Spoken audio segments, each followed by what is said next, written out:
The Thom Hartmann Program is brought to you in part by the Aiden Forecast, an investment newsletter with weekly updates of leading market indicators and a monthly deep dive into what the details of the economy and the markets mean for investors and retirees. On the web at aidenmarkets.com. The Thom Hartmann Program is brought to you in part by X-Chair, the X-Chair office chair. xchairthom.com is the website, xchairthom.com. Hartmann Program is brought to you in part by Super Beets. Super Beets are sourced from non-GMO beets, and they're packed with dietary nitrates, helping to produce nitric oxide for more energy, stamina, and support for healthy blood pressure levels naturally. For more information, call 800-223-8242 or visit tomsbeets.com.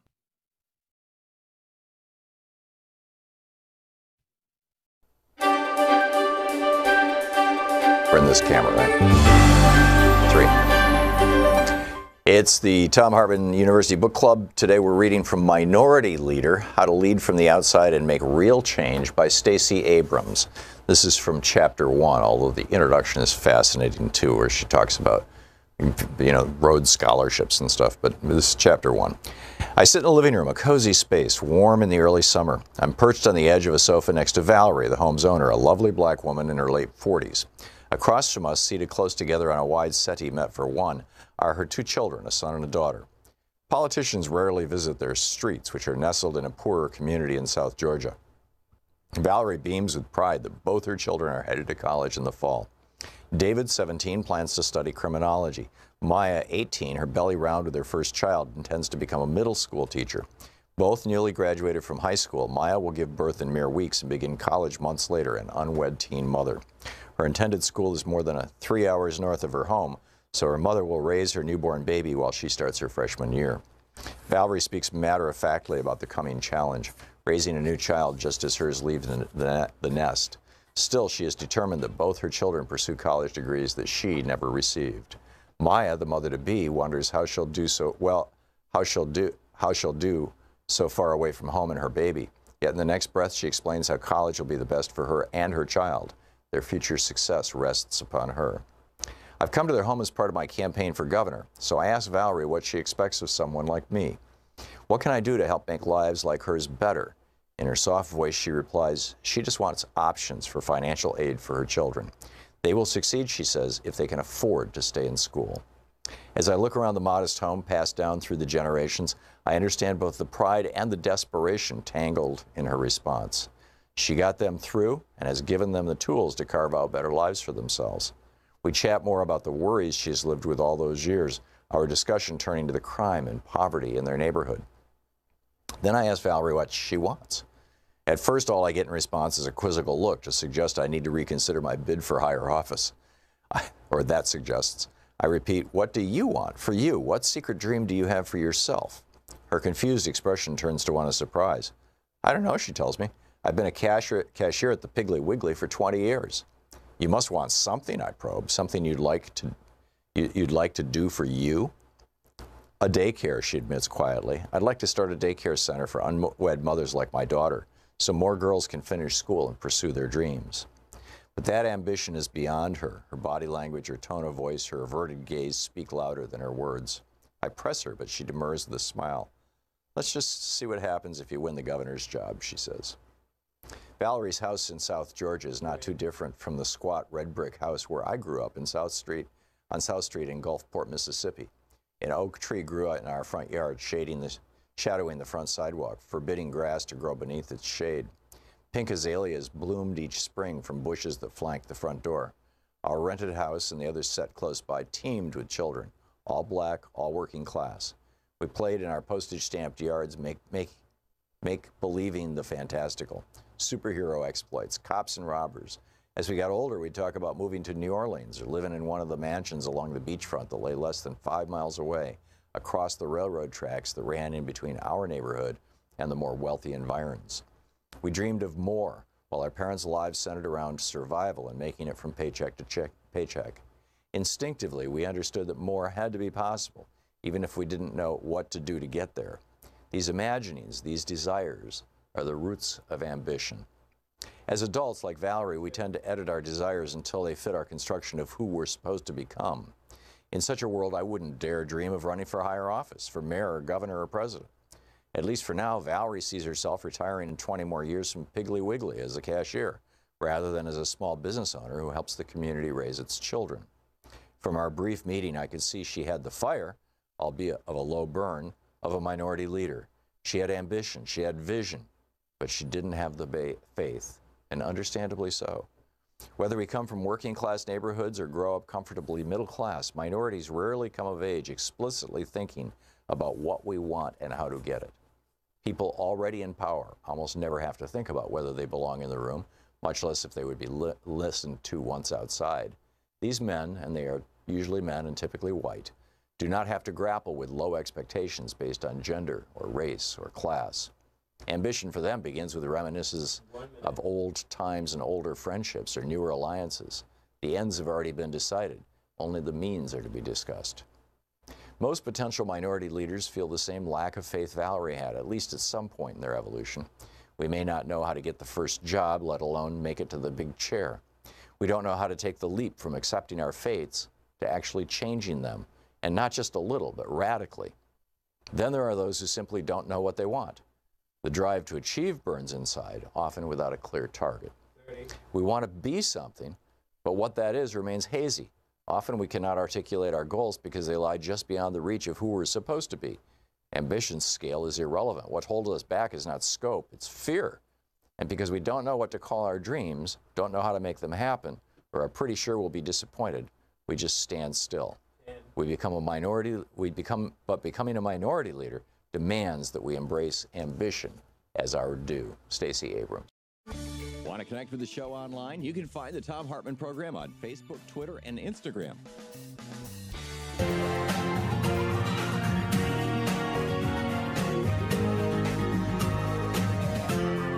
This is the Thom Hartmann Program. Greetings, my friends, patriots, lovers of democracy, truth, and justice, believers in peace, freedom, and the American way. Thom Hartmann here with you, and it is the 4th of July weekend, and yesterday in Mexico, AMLO was elected president.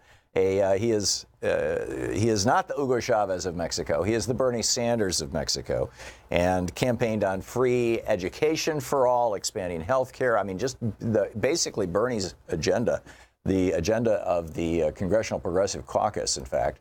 And I think that's pretty amazing. Greg Palast, the BBC reporter, is going to be with us in the second hour of our program to fill us in a lot of detail. In our third hour, Alicia Pariah is going to be with us. She is the co-lead organizer at Occupy ICE Portland here. She'll be in studio. But for our first hour, and we're going to, this whole week, we're going to kind of do an anything goes 4th of July week. You know, it's, if you call in, you don't have to be on topic. But for our first hour, Congressman Ro Khanna is with us. He represents California's 17th District. He is the vice chair, as I recall, of the Congressional Progressive Caucus. Do I have that right, Congressman? You do. It's great to be back on. Number 2 guy. Great to have you with us. And I should add, you can be tweeted at RepRo, R-O, Khanna, K-H-A-N-N-A, and the website khanna.house.gov. And you're with us for the hour, taking calls from our listeners. So, first of all, I'm curious your thoughts on what happened in Mexico over the weekend. I think it shows there's a hunger and a need for bold politics dealing with massive income inequality. And you had someone campaigning, as you put it, on free public education, on health care, on jobs, on policies that are going to help working class families. And it's no surprise that won. It's no surprise that Alexandria Ocasio-Cortez beat Joe Crowley and on a similar platform. I mean, I think what's surprising is that pundits haven't realized that politics, which is talking about really helping working families, is also electorally successful. Yeah, it's extraordinary. By the way, our number is 202. Boy, our camera got moved. I don't have the number in front of me. Anyhow, Congressman, what's at the top of your mind today? I just want to talk with you for a minute or two. The lines are starting to fill up. We'll be ready to take calls in just a second, but wanted to get them on the line and figure out who's calling from where and all that kind of thing. But what's on your mind? Well, the two things on my mind. The first is, of course, the immigration situation. I mean, before we recessed, we had vote after vote in Congress, not a single vote to deal with family reunification.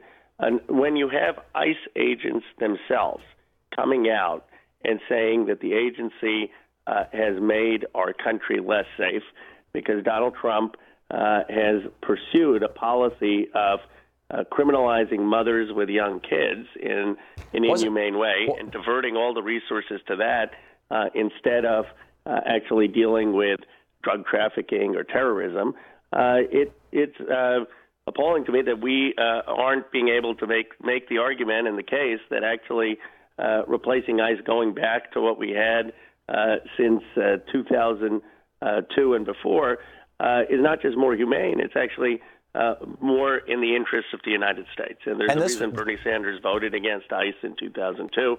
So I think when we get back to Congress, we need to make the case why we need the Justice Department to have oversight over the border and detentions, why that's consistent with our Constitution, and why it's going to actually secure the border because you're going to allow the enforcement agency, the separate enforcement agency, to deal with drug trafficking and terrorism. So I think, that, of course, the whole immigration issue has been on my mind. And then, I think seeing Alexandria Ocasio-Cortez's win has been quite extraordinary. She, ran this grassroots campaign. She ran on a platform of Medicare for all, free public college, and a lot of the platform of Bernie Sanders. The biggest thing is, though, she was outspent 10-1, but won through grassroots organizing, both knocking on doors and on social media. And I think that new way of campaigning is something that's going to lead to a lot more progressives winning. Yeah, it certainly seems that way. And on the ICE thing, it was, as I recall, 19 out of 23 senior management officials. Like this is the second top, short of the Kirstjen Nielsen, the boss. or I guess there would be one step below that because for ICE. But this was the majority, the vast majority of the senior leadership of ICE wrote a letter to the president saying this is wrong, that that we should be divided into at least two agencies, one for the border and because this domestic stuff is going on. Am I recalling that correctly? You're absolutely right, and I think this is where I think the Democrats have to get out in front of it. I mean, we can't be timid, and then the president goes and tweets out saying, Democrats don't believe in securing the borders, and that's just actually not true. The Democrats believe in what we were doing since 1933, which is securing the borders consistent with our constitutional values. We did have a Declaration of Independence saying every person, every human being has inalienable rights, and those rights extend to people whether they're in the United States or around the world. That's the basic concept of the Declaration of Independence.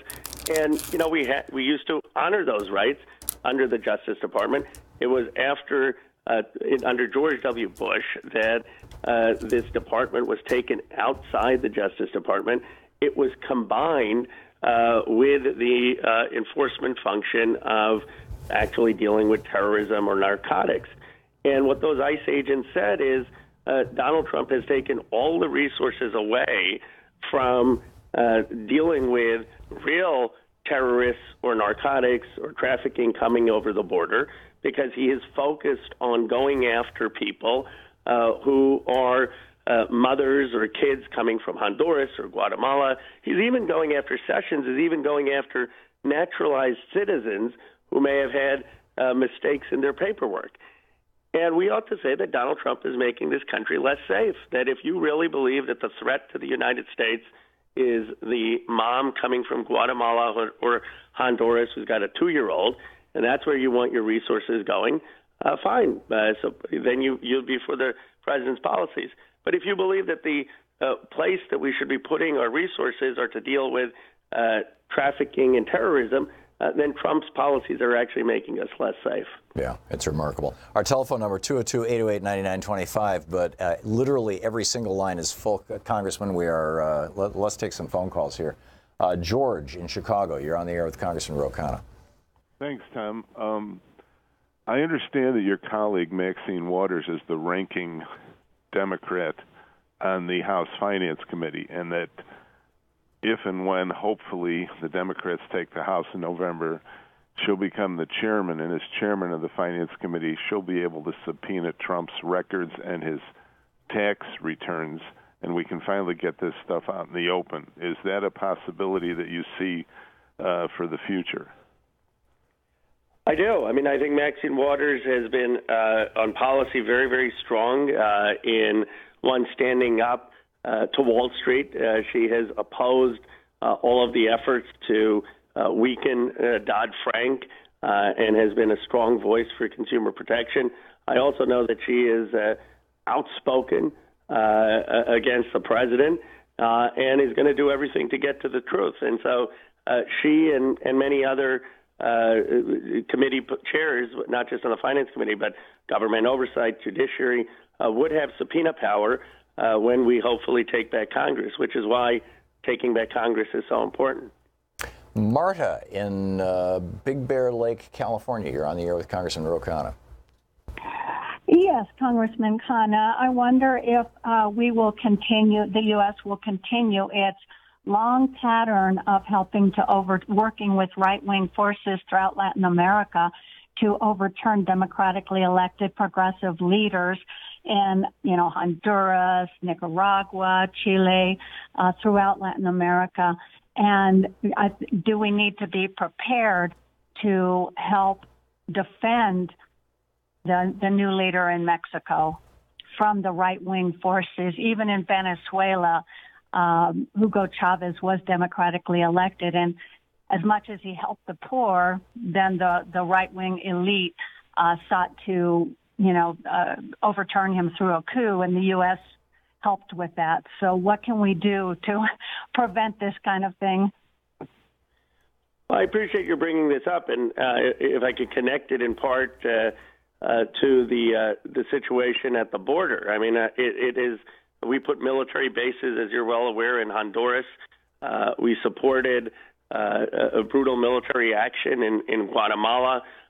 We have had policies that have not been humane in the structural adjustment programs that we've asked some of these countries to adopt through the World Bank, where they have basically been forced to neglect 50% of their agricultural population in favor just the industrial population, and that has led to massive poverty.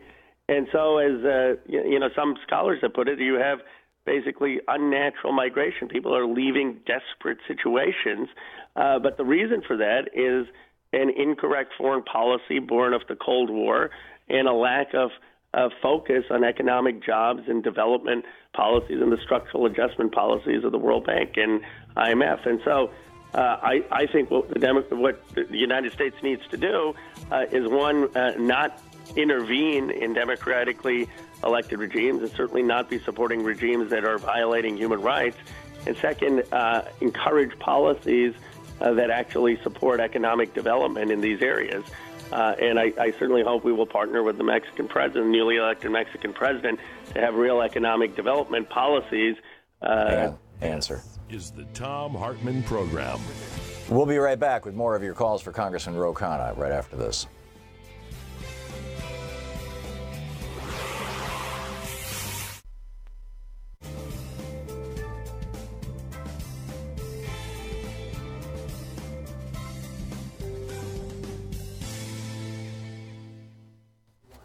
And welcome back. Congressman, just a reality check here. Could you hear the music? I could not hear the music. Okay, we got to fix that then. I'm sorry, because I didn't mean to step on you, but the music has started playing, and for some reason, every now and then, the phone system gets screwed up and it doesn't play it back. So, anyhow, I'll cue you until we do fix it up. But let's continue with some phone calls here. JP in Marietta, Georgia, watch us on YouTube. JP, you're on the air with Congressman Ro Khanna. Hi, Congressman Tom. Very nice to talk to both of you. I guess it is a question, but what can we do to further these Ocasio-Cortez-like victories? Because, Tom, I love your show. I listen every single day as much as I can, but I'd like to lovingly wag my finger at you because, even the day after the election, you still didn't really know her name. And, she had been out there a little bit, and it's just really hard to get the recognition for these really great candidates. Like Brent Welder, that's coming up in Kansas against Kevin Yoder, etc. Basically, how can we further these? Well, I'm supporting Brent Welder. I think he's terrific. What happened in the case with Alexandria, in my case, I didn't know who she was. Like many members, I was first for Crowley, and then I had all these people tweeting at me saying, "You've got to look at this video." And I looked at the video and reached out to her and ended up supporting her a few weeks before the election. I was the only member, but it wasn't because I had that foresight. It's because a lot of people in the grassroots brought her candidacy to my attention. And so that shows, I think, the power today that the grassroots has. I think it's not Washington that's going to find these new candidates of change. It's the grassroots, and ultimately they can bring those candidates to our attention. And there are a number of others like her running across the country. I have said this is going to be like the Watergate class, this new class. It's a very impressive group of new members. CJ, we have a minute and 20 seconds in Florida watching Free Speech TV. Got a quick question for Congressman Khanna? Yes, this has to do with the critical nature of taking over the Senate. Is it my assumption that if the Democrats take the Senate, they can put a new leader in who can do away with the 60-vote threshold and do that for every piece of legislation so that going forward we can begin to turn around this right-wing corporate coup that's been going on for 30 years? I'm not sure Schumer would do it, but we need a fire-breathing Democrat to lead the Senate. Okay. Congressman. I agree with you. I think the 60-vote filibuster proof it makes it very hard to have true progressive policies pass. My understanding is that there are reports that Schumer has promised that he wouldn't get rid of the filibuster. I don't think that's a good position for the Democrats to take. Yeah. Do you obviously you're in the House, he's in the Senate, but do you think that he's under a lot of pressure, or are they just kind of sitting back and going, well, whatever he wants? I think he's an institutionalist, and I think that there's a sense of, this is how the Senate works, and the Senate is a deliberative body. But there's anger in the country, anger at the massive inequality. There's a desire for bold changes, and I think there needs to be more of a recognition of what people desperately want in the country, and they're not going to be for incremental. Just FYI, change. Can you hear that music right now? I can. You can. Great. Okay, we got it fixed. Thank you. We'll be right back with Congressman Ro Khanna.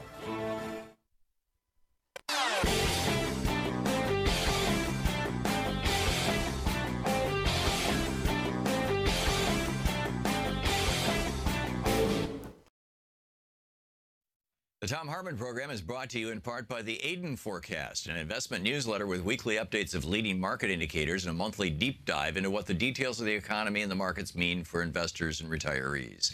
On the web at aidenmarkets.com. The Thom Hartmann Program is brought to you in part by X-Chair, the X-Chair office chair. xchairthom.com is the website, xchairthom.com. Hartmann Program is brought to you in part by Super Beets. Super Beets are sourced from non-GMO beets, and they're packed with dietary nitrates, helping to produce nitric oxide for more energy, stamina, and support for healthy blood pressure levels naturally. For more information, call 800-223-8242 or visit tomsbeets.com.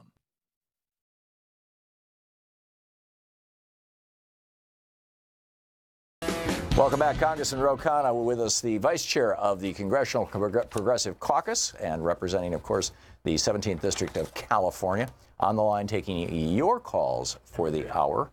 And Nicholas in San Cristobal, Mexico, watching us on YouTube. Nicholas, you are on the air with Congressman Khanna. Tom, how are you? I am Great. primarily, I hope I'm not jumping the line in the topic here. You asked me last week to call you back after the election. So here I am. So let's, Nicholas, if you could call back in the next hour after Greg Palast, can we have this conversation? I was just going to say, you might want to put me on hold, but calling back would be better. Yeah. Just give us a call back next hour, okay? Because this is just calls for the congressman. Nicholas is an American who's very, very well tuned into the Mexican political situation, and I asked him to. Anyhow, Guy in Apple Valley, California, you're on the air with Congressman Ro Khanna. Hello, Tom. Can you hear me okay? Just fine. Tom, I'd like to just preface my comments real quickly. I still maybe naively believe that most members of Congress are elected and intend to do the best job they can. My comment is I think Congress is absolutely worthless at this point. I think we have no chance of Congress representing the people that elect them until we can have full campaign finance reform, until we can have reasonable redistricting. Until that happens, I don't think any laws that are passed are worth a damn. Congressman? Well, I certainly agree that we need major campaign finance reform. I started a no PAC caucus where there's 7 of us right now who don't take PAC or lobbyist money, where there are going to be more who are running across this country on that platform. So there's some change. I think long term, Russ Feingold and I have a proposal called Democracy Dollars, which would say that every citizen should get $50 to spend on elections, the House, the Senate, or the President, and that should replace the private money. So you need something, I think, that dramatic to get the special interest money out. The only final thing I say is we can't be that cynical that nothing can get done until we get the bold change. I mean, we have had progress. More people are on Medicare for all today. I mean, the majority of the House caucus, when Bernie Sanders started his campaign, there were probably 2 or 3, 4 people on that. So there is a growing consensus for progressive politics. And if we win the House, I expect that we will be able to pass some of those, at least through the House, and ultimately when we get the president to help make them law. Has there been any discussion at all about campaign finance reform legislation that includes court stripping provisions? You know, invoking Article 3, Section 2 of the Constitution that says that Congress can create exceptions to review by the Supreme Court. I think the last time this happened was one of Tom Daschle's farm bills that had a sentence in it that said this legislation is not subject to review by the Supreme Court. Well, that's interesting, Tom. I'm not aware of that. I will look into that. Not to my knowledge. I mean, it certainly isn't in the Sarbanes bill. That's our main campaign finance bill, and it's not in the Feingold or my proposal. We've tried to actually work around this court and say, how can we be constitutional under Citizens United? But if there's a way to avoid court review, that's worth looking into. Yeah, it's right here in the Constitution. I'll read it to you. This Article 3, Section 2, Paragraph 2. They define what the Supreme Court can do, and they start out by saying, ambassadors, public, in battles between the states, and then they say, in all other cases before mentioned, the Supreme Court shall have appellate jurisdiction, both as to law and fact, with such exceptions, and exceptions is capitalized, and under such regulations, and regulations is capitalized, as the Congress shall make. And in Federalist 78, Hamilton goes, and in 81 also, Hamilton goes off on long rants about how the Supreme Court will never successfully challenge Congress and things like that. I think we just missed our break here. Congressman, we'll be back with more of Ro Khanna in just a moment. Smedley Butler. General Butler in 1935, when he wrote this book, had just retired from the U.S. Marine Corps as the most decorated, or one of the most decorated soldiers in American history. It's the Thom Hartmann University Book Club. Today we're reading from Make Trouble, Standing Up, Speaking Out, and Finding the Courage to Lead by Cecile Richards, the outgoing head of Planned Parenthood and daughter of Ann Richards, the former governor of Texas. This is from the introduction. Little lady, you're just trying to make trouble. That was my 6th grade teacher, Mrs. Powers, at University Park Elementary School in Dallas. She had spent the last 15 minutes conducting an interrogation. Why was I refusing to recite the Lord's Prayer with the rest of the class? Mrs. Powers was a lifer at UPS with permed helmet hair that was the fashion back then. She was a good old gal who probably smoked with the other teachers in the teacher's lounge. Looking back, I'm not even sure I knew it was unconstitutional to have us start each day with the Lord's Prayer, but by God we did right after the Pledge of Allegiance. That morning, though, I just wasn't having it. When Mrs. Powers asked why I wasn't participating, I said calmly, "We don't read the Bible in my house." Mrs. Powers' eyes flew open. I could see from her stricken look that she had taken my candor for cheekiness. I suppose in a way it was. We weren't a religious family, not in a traditional sense, but we did go to the Unitarian Church, which was sort of a home away from home for progressive families like ours in Dallas, our own little bunker in the middle of the crazy culture war of the 60s and the heart of the local anti-Vietnam War movement.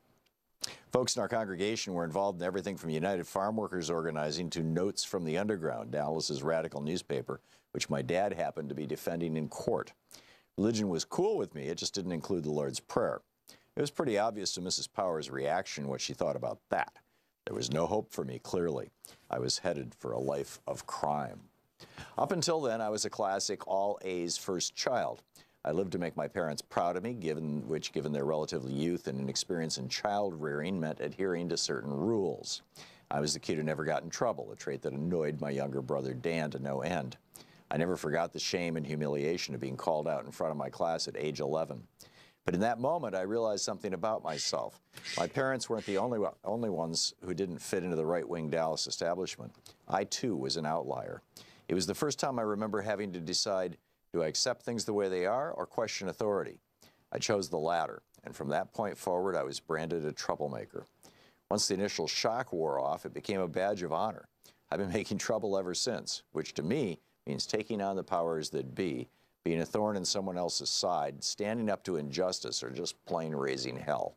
Sometimes being a troublemaker can be pretty damn awesome. After all, it was one of the great troublemakers of all time, Emma Goldman, who once said, "If I can't dance, I don't want to be part of your revolution." Other times it's scary and carries big risks, the risk of losing your job, your friends, your reputation, or all of the above. Over the years, I've had the good fortune to meet troublemakers from all walks of life.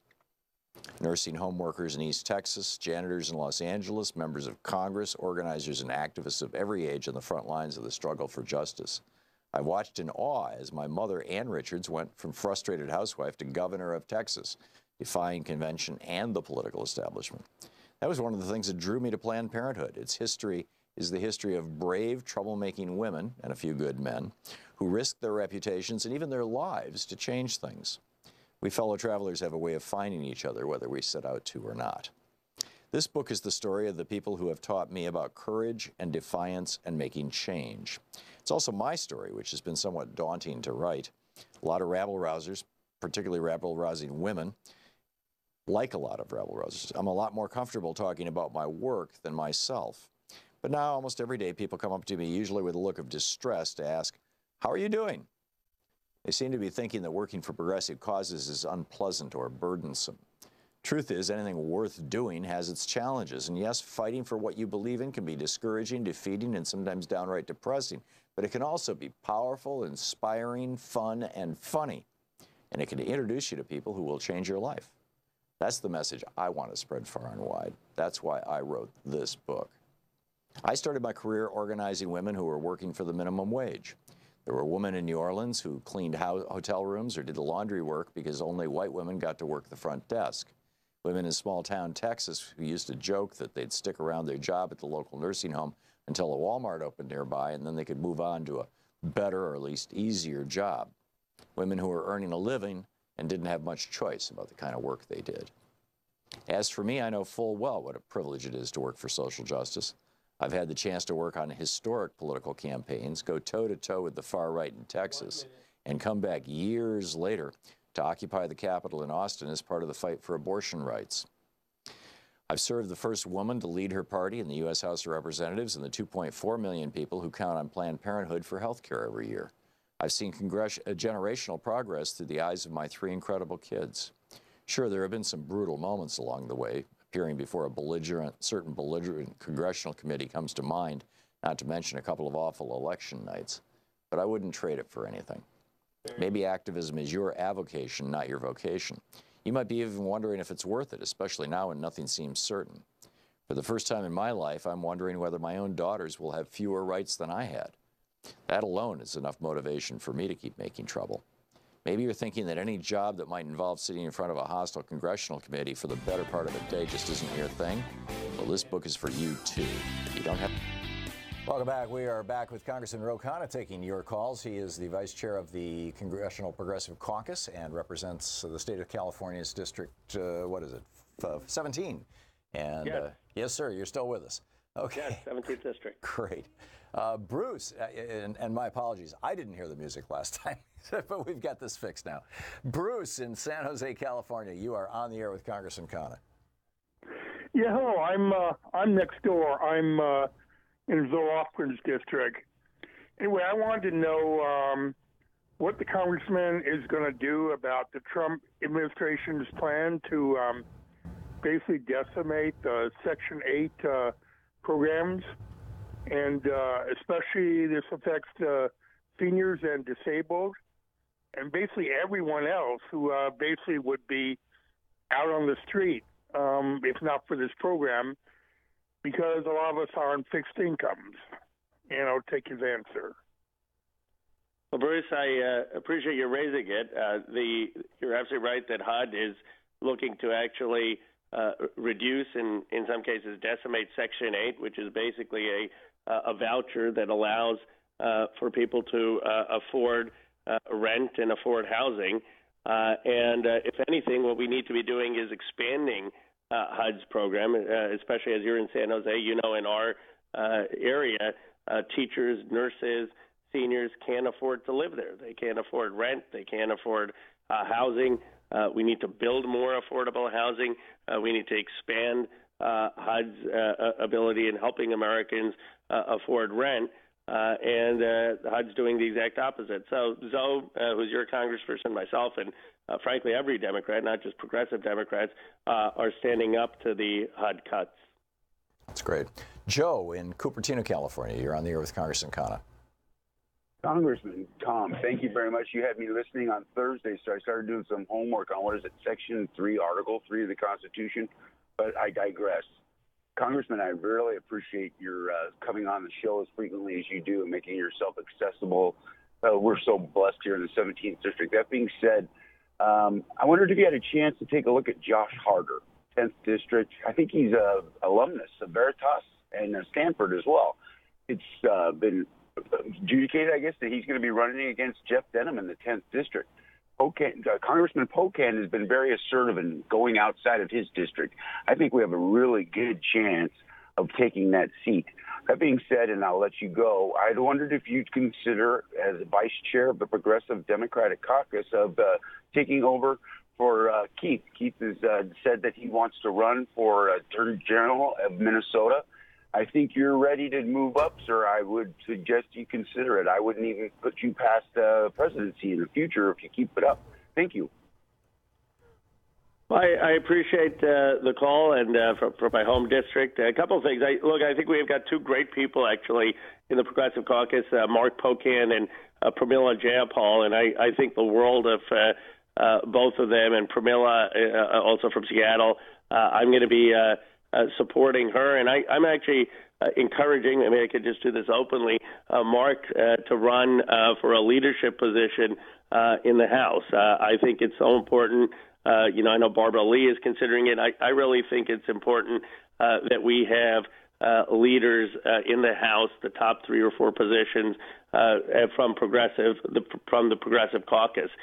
So that's my interest. I'm a policy person. I will continue to do a lot of policy work, but I want to make sure one of them emerges as a leader in the House. On Josh Harder, I think he's terrific. We have to win that seat in Denham, and I've met him. I've introduced him to some folks, and I'm going to continue to help him.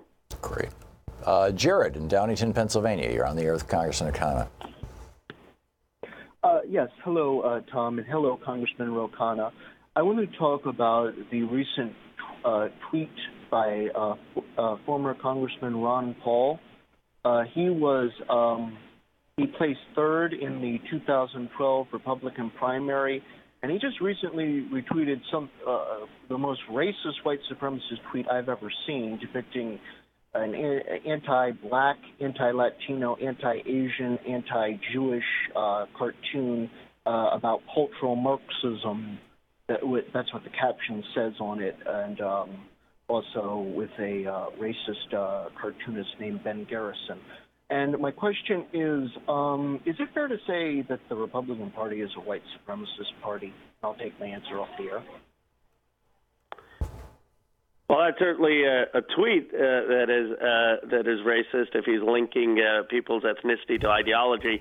Let me answer this with an op-ed that Keith Ellison and I just did about a week ago in the Mercury News, and we traced the history of the 1965 Immigration Act, which was part of the Civil Rights Movement. And here was the irony. You know who pushed for family reunification back in 1965? It was actually the nativist politicians in the House who said, if we're going to open up our borders to people from Asia and Africa and Mexico, we need to make sure that we don't dilute the European character of America. And so we want Europeans here to be able to bring their families. And, of course, now that we have more family reunification from Asian Americans or Latino Americans, these same politicians or same ideology is opposed to it. So I do think there is a move in this country that is very, very concerned about the demographic changes. Of course, that view is totally un-American, as our country is one founded on ideals and not blood or religion, and that's what so much of the fight in Congress is about. Paul in Woodinville, Washington. You're on the air with Congressman Ro Khanna. Thank you, Tom. My comment is more a comment than a question, and I don't think anybody listening will disagree with what I have to say, and it's what the Democrats will be expected to do whenever they take control of Congress again, and that is to aggressively pursue a progressive agenda. And I mean really go at it, and if the idea of Nancy Pelosi and Chuck Schumer is to have kind of a pajama party pillow fight with marshmallows, that's not going to be good enough, because let's look at one thing. If the Democrats to regain control of Congress, they will have to turn out in 10% numbers more than the Republicans to regain the House. That's a huge turnout, which means you cannot disappoint a large crowd. You have to be willing to go out there and kick their butts, because what has happened to the United States of America is it's become essentially a storefront for the corporations and the billionaires. It's not a nation anymore. If you want it to be a nation, you got to stand up and kick their asses, because that's what the Democrats want, and that's the appeal of Donald Trump on the other side. As big a jerk as he is, his appeal for them is he fights. He fights back, and that's what you're going to be expected to do. Congressman, is the Democratic Party haunted by Harry Truman's comment in 1947 that that the American public, when presented with a choice between a Republican or a Democrat who votes like a Republican, will choose the Republican, the real Republican, every time? I think we should listen to that advice. I mean, I agree with the caller that we need to have a bold agenda, because we've got big problems. Look, income inequality is worse now than it's been perhaps since the Gilded Age. And the Gilded Age led to, in 1916, the progressive movement. And people want major solutions. I mean, young people are graduating with huge debt. They don't have a place to live. That people's houses are being foreclosed on. They haven't had a pay raise for 20, 30 years. And Trump came and offered terrible solutions, but they were radical solutions. He said, well, I'm going to stop the immigrants. I'm going to stop trade. But the real solutions, which we know, is Medicare for all and health care for all, making sure that people can go to public college or vocational school for free, that we're extending the educational opportunities, that we have a jobs program that gets people good-paying jobs into a career. And I think that you're absolutely right that the incrementalist policies aren't going to inspire. We should probably look not just to Harry Truman, but FDR, who in 1936, when he won a landslide victory, didn't win as a Democrat. He ran on a New Deal. I mean, he was a Democrat, but he built a New Deal progressive coalition and really ran as a New Dealer on a very bold progressive agenda. And that, of course, led to one of the biggest Democratic wins. Yeah, and he famously said, "They hate me and I welcome their hatred." Kevin in Washington, D.C., you're on the air with Congressman Ro Khanna. Thanks a lot, Tom. How you doing? Congressman Ro Khanna, I'm happy to speak with you. My question is real quick. It's by chance, if progressives do, a number of them get into the House of Representatives in 2018, and let's say they don't, will it be a realistic option to have universal health care push as one of the main policies from the Democrats at that time? But will it be a problem to get other Democrats on board, as people usually call them, establishment or corporate Democrats? I know it's going to be a battle with Republicans, but will it be a battle in a party? That's my main concern and question. Well, it has been a battle in the party, but I give Senator Sanders a tremendous amount of credit. I mean, he's winning that battle. Before 3 years ago, there may have been 5-10 members of the House on a Medicare for All bill.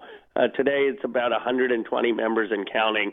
And so the battle, at least in the House, is clearly on the side of people who are for Medicare for All.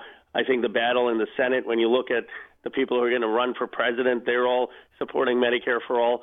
So I am increasingly confident that this is going to become a part of the standard Democratic platform, not just the Congressional Progressive Caucus platform. And a fine thing it'll be. We're talking with Congressman Ro Khanna. He represents the 17th District of California. He is the vice chair of the Congressional Progressive Caucus. He's taking your calls for the hour. We'll be back. It's coming, well, it is 45 minutes and a half past the hour. Stick around. We'll be right back. You're listening to Thom Hartmann. Visit ThomHartmann.com for audio and video archives. Talk media for the rest of us. It's the Thom Hartmann Program. Congressman Ro Khanna taking your calls for the hour.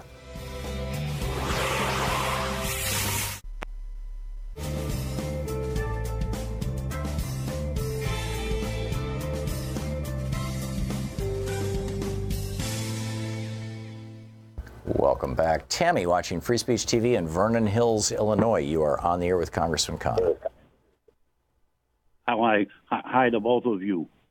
Hi. I wish to ask a question. Is there any way that Mitch McTurtle can be sued for violating the constitutional rights of still my president, Barack Hussein Obama, for not allowing even a discussion for Merrick Garland, much less a vote. And my apologies, Tamari, for mispronouncing your name. You're on, Congressman?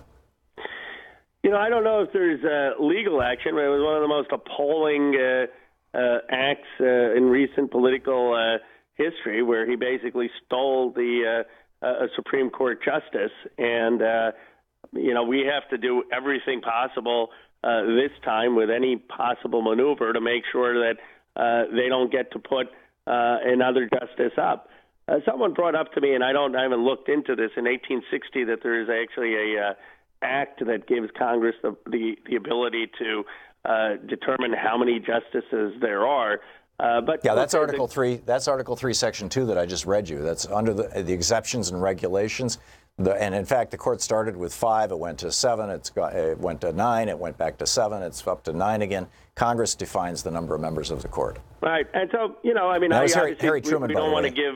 Well, we have to fight the Republicans. I don't want them doing anything. But I think it's a counter-majoritarian institution, and at some point you can't have that kind of institution with, especially if you've had justices who were stolen on there, defying the popular will. So I think we need to be ready to understand this is a fight for political power, and we need to make sure every option is open to prevent a counter-majoritarian institution from thwarting the public will. Yeah. Let's see here. Susan in Lake City, Florida. Susan, we have a minute and a half to the break. You got a quick question for Congressman Kyle?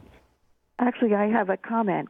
I live in northern Florida, and I was at a political rally for Mark Vann, who was running as a Democrat, but his whole conference room was full of businessmen. And I asked a question about school and teachers' pay, and I didn't get an answer. But he did go on and on about businesses and how he's going to fight for their rights when he goes to Tallahassee. So, Susan, you think you have a Democrat who's actually a Republican? Yes. Yeah. So he's running as a Democrat. Yeah, Congressman Khanna? I don't think he's going to do anything for us when he gets to Tallahassee. That's disappointing. I mean, obviously, teachers are some of the most underpaid professionals in the country, and it shouldn't require political courage to say that we need to be standing up to pay teachers more, supporting teachers' unions, supporting education. I think also in business, people often get that wrong. I mean, you can understand the abuses of the current system, which has privileged the few, and say that if you really want to have a free enterprise system where everyone has a fair shot, that you need stronger antitrust protections, you need stronger regulation, you need to get after the abuses of unfettered free market absolutism. And so I think Democrats don't have to pander to businesses to defend a free enterprise. What we ought to be talking about is the excesses of the system that has led to the privileged few winning out.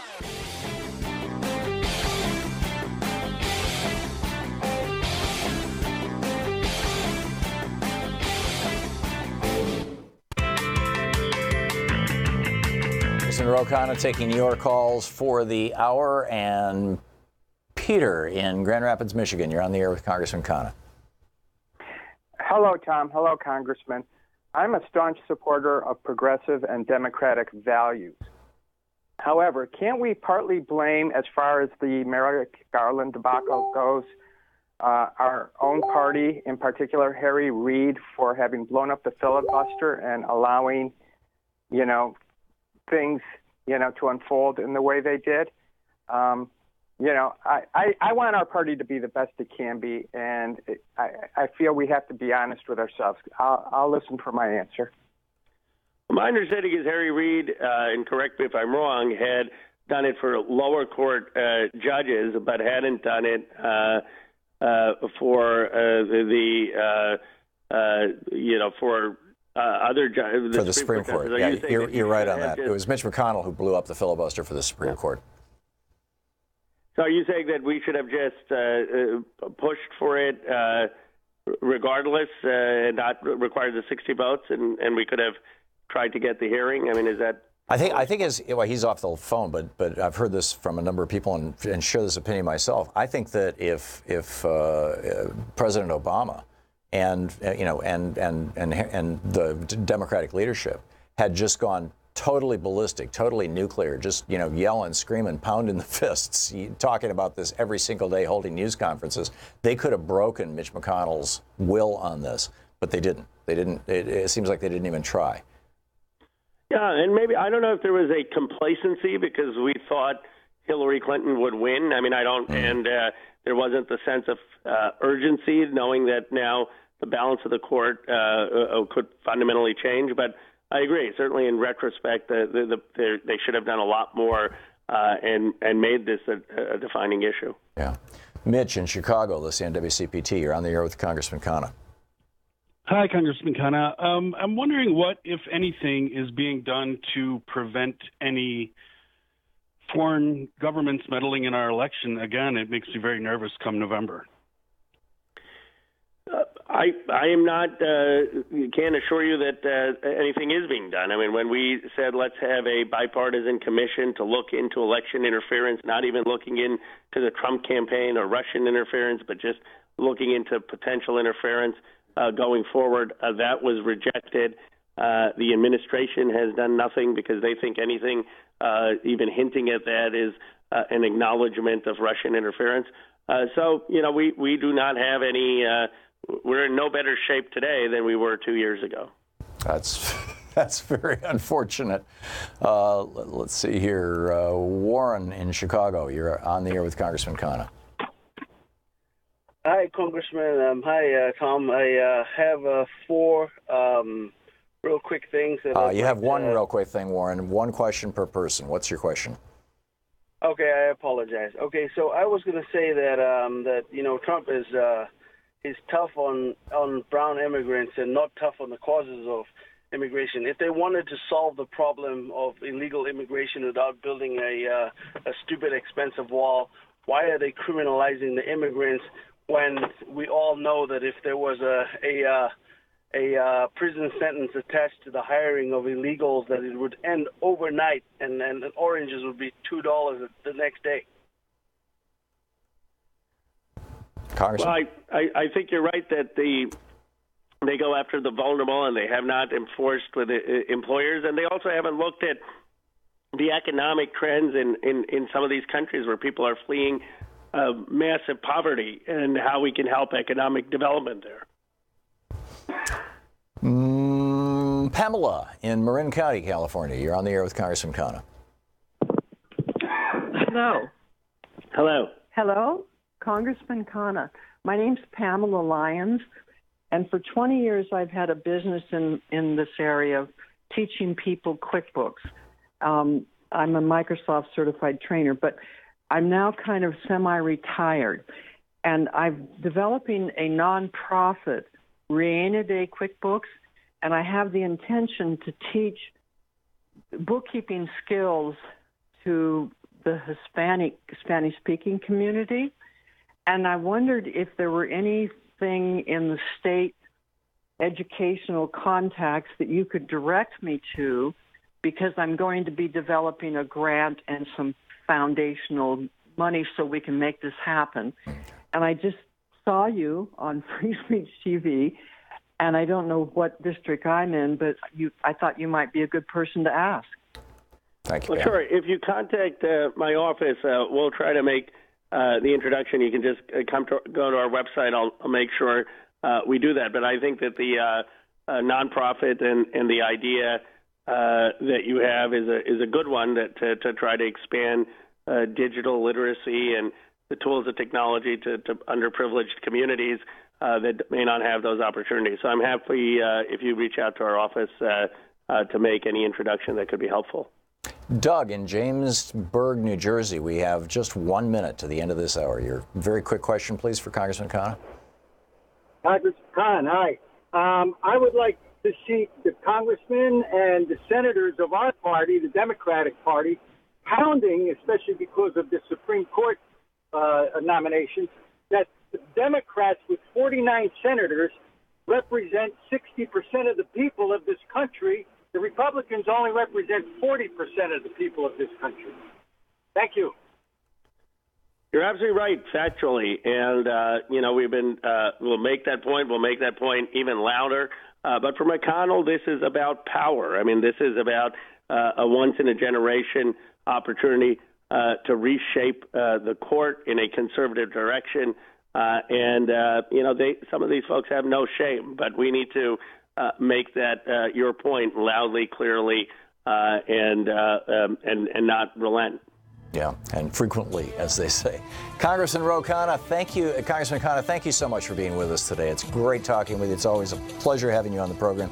People love you, and they love the opportunity to talk with a member of Congress. Thank you so much. It's my favorite program. Thanks for having me on. Thanks. Great talking with you. Congressman Ro Khanna, his website, Khanna, KHANNA.house.gov. You can tweet him at Rep, R-E-P, as in Representative Rep Ro Khanna.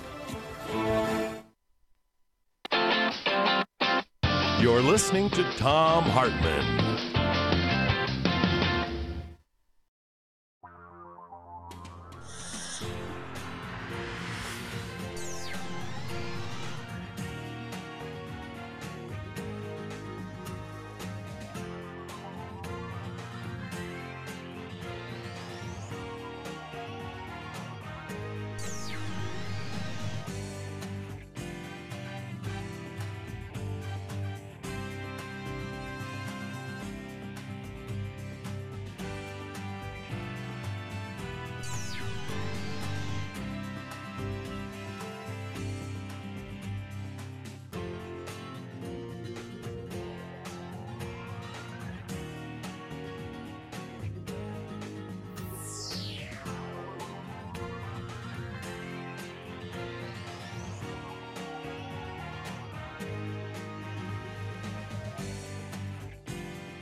The Thom Hartmann Program is brought to you in part by the Aiden Forecast, an investment newsletter with weekly updates of leading market indicators and a monthly deep dive into what the details of the economy and the markets mean for investors and retirees.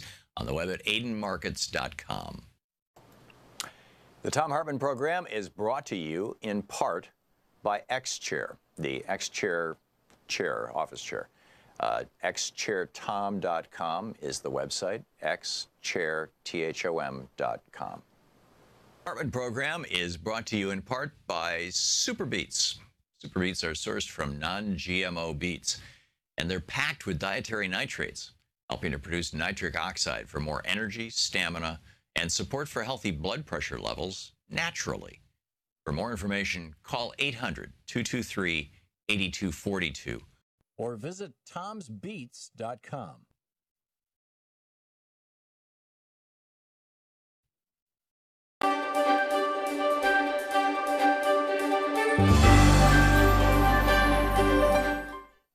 In the Thom Hartmann University Book Club today, we're reading from Michael Pollan's new book, How to Change Your Mind, What the New Science of Psychedelics Teaches Us About Consciousness, Dying, Addiction, Depression, and Transcendence.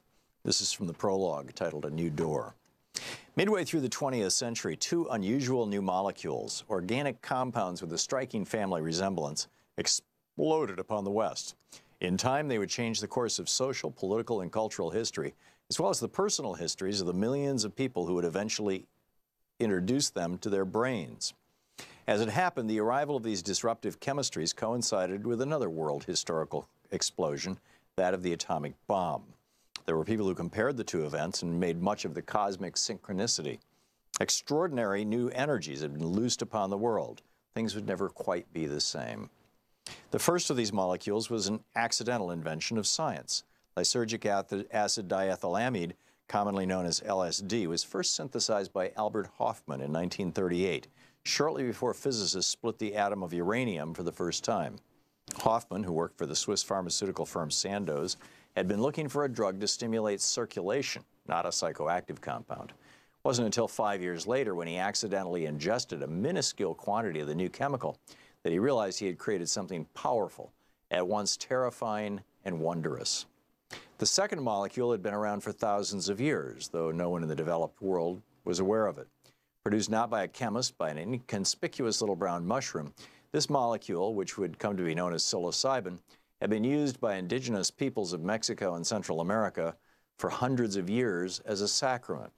Called Teotihuacan by the Aztecs, or flesh of the gods, the mushroom was brutally suppressed by the Roman Catholic Church after the Spanish conquest and driven underground.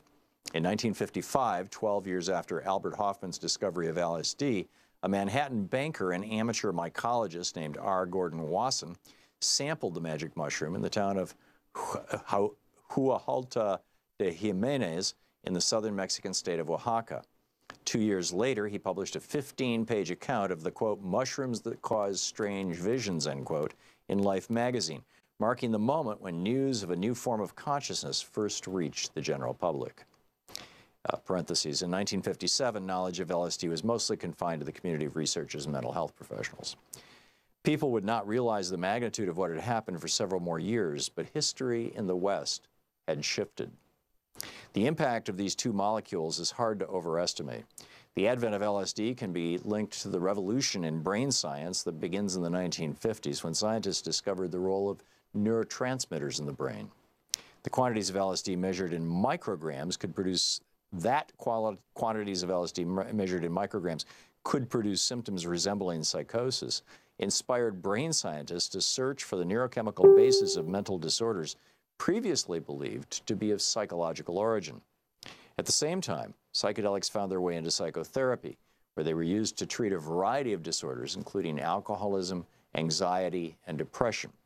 For most of the 1950s and early 60s, many in the psychiatric establishment regarded LSD and psilocybin as miracle drugs. The arrival of these two compounds is also linked to the rise of the counterculture during the 1960s, and perhaps especially to its particular tone and style. For the first time in history, the young had a rite of passage all their own, the acid trip. Instead of folding the young into the adult world, as rites of passage have always done, this one landed them in a country of the mind few adults had any idea even existed. The effect on society was, to put it mildly, disruptive. Yet by the end of the 1960s, the social and political shockwaves unleashed by these molecules seemed to dissipate. The dark side of psychedelics began to receive tremendous amounts of publicity: bad trips, psychotic breaks, flashbacks, suicides. And beginning in 1965, the exuberance surrounding these new drugs gave way to moral panic. As quickly as the culture and the scientific establishment had embraced psychedelics, they now turned sharply against them. By the end of the decade, psychedelic drugs, which had been legal in most places, were outlawed and forced underground. At least one of the 20th century's two bombs appeared to have been defused. Then something unexpected and telling happened. Beginning in the 1990s, well out of the view of most of us, a small group of scientists, psychotherapists, and so-called psychonauts, believing that something precious had been lost from both science and culture, resolved to recover it. Today, after several decades of suppression and neglect, psychedelics are having a renaissance.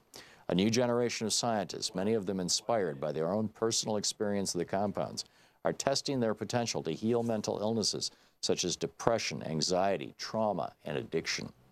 Other scientists are using psychedelics in conjunction with new brain imaging tools to explore the links between brain and mind, hoping to unravel some of the mysteries of consciousness itself. One good way to understand a complex system is to disturb it and then see what happens. By smashing atoms, a particle accelerator forces them to yield their secrets. By administering psychedelics in carefully calibrated doses, neuroscientists can profoundly disturb the normal waking consciousness of volunteers, dissolving the structures of the self and occasioning what can be described as a mystical experience. How to Change Your Mind by Michael Pollan. Want to connect with the show online? You can find the Thom Hartmann Program on Facebook, Twitter, and Instagram.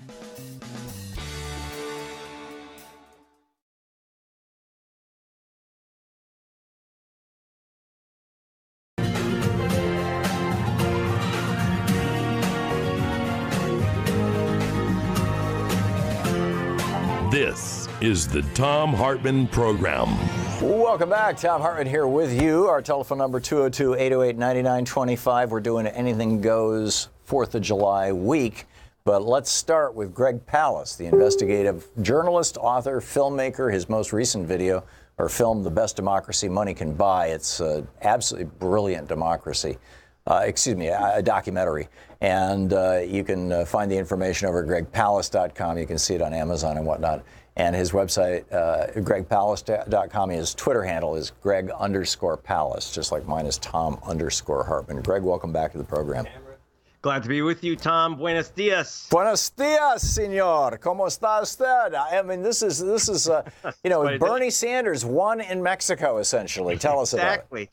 Really, in fact, all the dual citizens I know who voted for Bernie went back to Mexico and voted for AMLO, Andrés Manuel López Obrador. He is the Bernie Sanders of Mexico in almost eerie parallels. And he not only won, he destroyed, he crushed, he demolished the opposition despite unbelievable and massive vote theft. He won 53% of the vote. The number 2 candidate got about 22% of the vote. If you can imagine, it really is Bernie Sanders winning, and it's just astonishing. So how do you expect this to play out in Mexico? I mean, this is like, I've done this kind of thought experiment in my head. What if Bernie Sanders had won the primary and became president of the United States, for example? The first thing that would happen would be obviously the Republicans would fight him, but probably a lot of Democrats too when he tries to do health care for all, free education for all, which is what AMLO, Mr. Lobrador.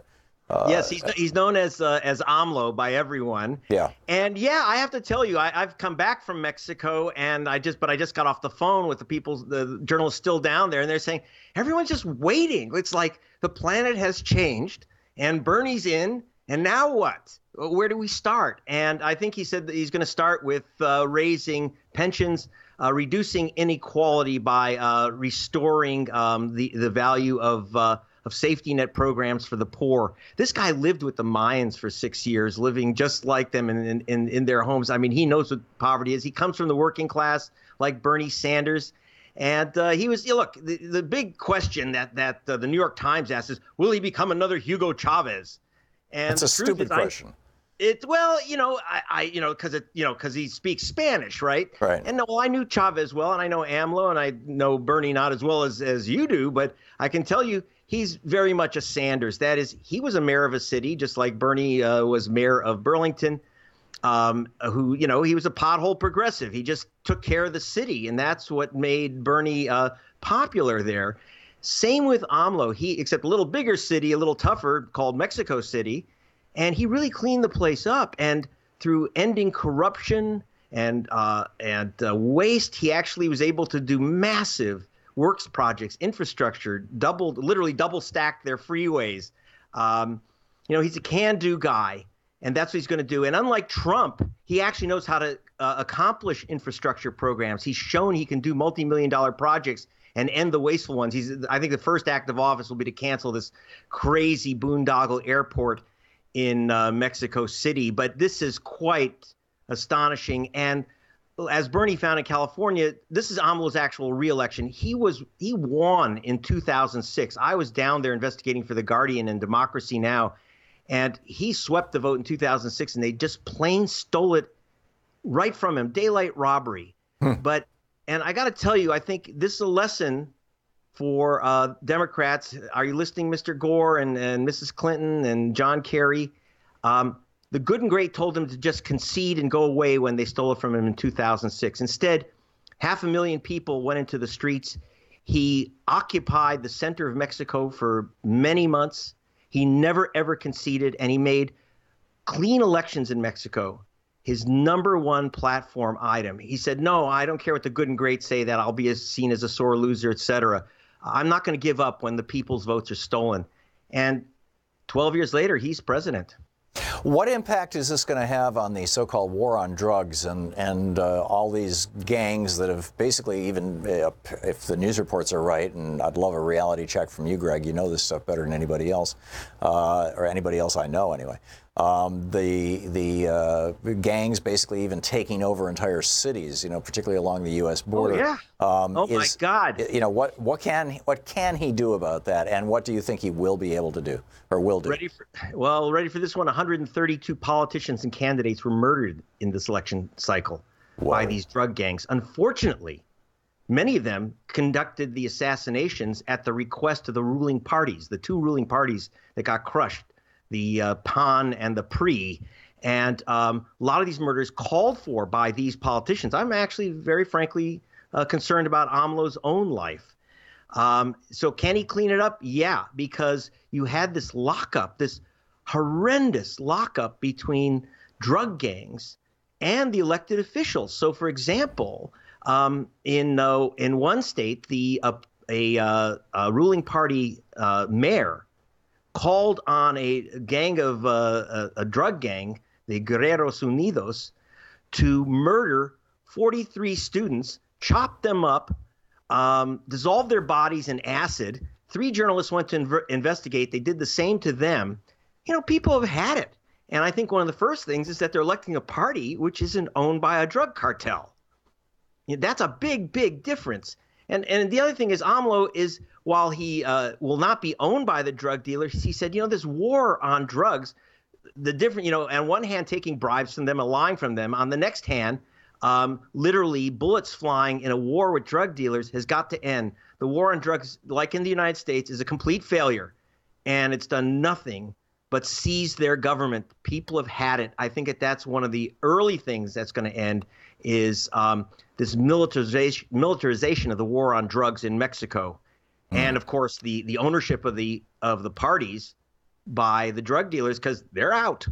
It's like the Democratic and Republican parties in the United States kind of thing, both lost. I mean, this guy ran, on a third party. I mean, that's just breathtaking. What is this going to? How do you see this playing out in terms of Mexico's relationship to the United States, and particularly Trump's perpetual perpetual willingness to use them as a punching bag? Let's put it this way: AMLO's about to publish a book called "Oye Trump, Listen Trump," and he's called for Trump's arrest for seizing babies on the border and putting them in crates. You have to understand that the current president of Mexico said nothing, because they're not Mexican citizens. They are almost all from Central America. So the current Mexican president said nothing. AMLO said, okay, they may not be our citizens, but they're citizens of the world. Arrest this orange freak for violating international law. And the other thing he said is, now AMLO, like Trump, is no friend of NAFTA. And here, are you ready for this one? The number one demand on Mexico by our NAFTA negotiator is that they raise the wages of auto workers in Mexico. And so AMLO has said, you got a deal, Mr. Trump. Let's raise the wages of auto workers in Mexico. And you know where we start? Your Commerce Secretary, in charge of the NAFTA negotiations, owns 8 of those auto factories that are paying slave wages. So Wilbur you raise Ross? the wages, Mr. Yeah, Wilbur Ross. The billionaire in the Trump cabinet owns a bunch of auto factories in Mexico? Yeah, and here's the funny thing. Wilbur Ross, his negotiating team has said number one demand on Mexico is raise the wages of auto workers. And so AMLO says, fine, tell Mr. Ross to raise our wages. This is Trump's nightmare. And also, it is hope not only for Mexico, but it shows what can be done when people say, no, you can't steal any more elections. No, you can't have an oligarch-owned political elite. We've had it. Yeah. And, and I think that this will be inspirational for the Bernie Sanders of America. I absolutely agree. Finally, Greg, as we're running out of time here, we have Guatemalan, El Salvadoran, and Honduran citizens traveling all the way through Mexico to the United States to try to get in because of the wars that Ronald Reagan started in those 3 countries.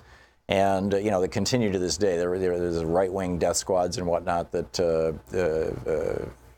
John Negroponte took down to El Salvador, or didn't take down, but, he shows up and people start showing up with bullets in the back of their head. Same thing happened in Iraq. why is Mexico, or are they coming to the United States because Mexico is saying you can't stay in Mexico? I mean, what's the dynamic here? And to what extent is Mexico willing to absorb some of these people or become an activist with regard to these countries on their southern border?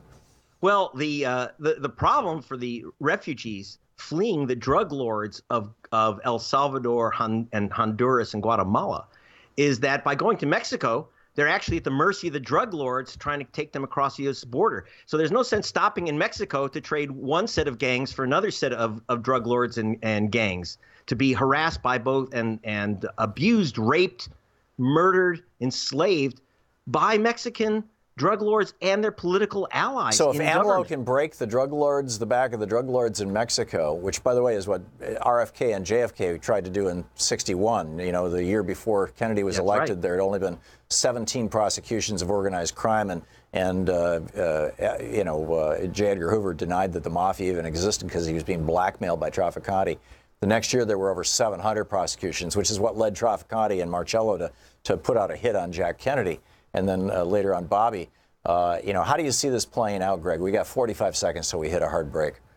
Okay, I don't see any more help from the Mexican drug lord infested government for the drug lords of Central America. This will change the whole game in North America. And again, when you also say no more stolen elections, I think that changes everything, not only to the south of Mexico, but to the north. So you think this election in Mexico will have an impact in Guatemala, El Salvador, and Honduras? Yeah, because you're not going to have drug lords find succor and help and comfort in the government to the north. Yeah. You won't have that type of terrifying enclosure. Because the drug lords are essentially the Koch brothers of the South, right? That's right. Yeah. Okay. Fascinating stuff. Greg Palast. GregPalast.com is the website. If you haven't seen The Best Democracy Money Can Buy, check it out. It's really worth watching. And Greg, thanks so much for being with us. Adios. Adios. Yeah. Again, you can tweet him at Greg_Palast, P-A-L-A-S-T. This is the Thom Hartmann Program. It's Anything Goes 4th of July week here on the Thom Hartmann Program. I'll be back with your calls on whatever you'd like to talk about after this. I got some news stories for you, too.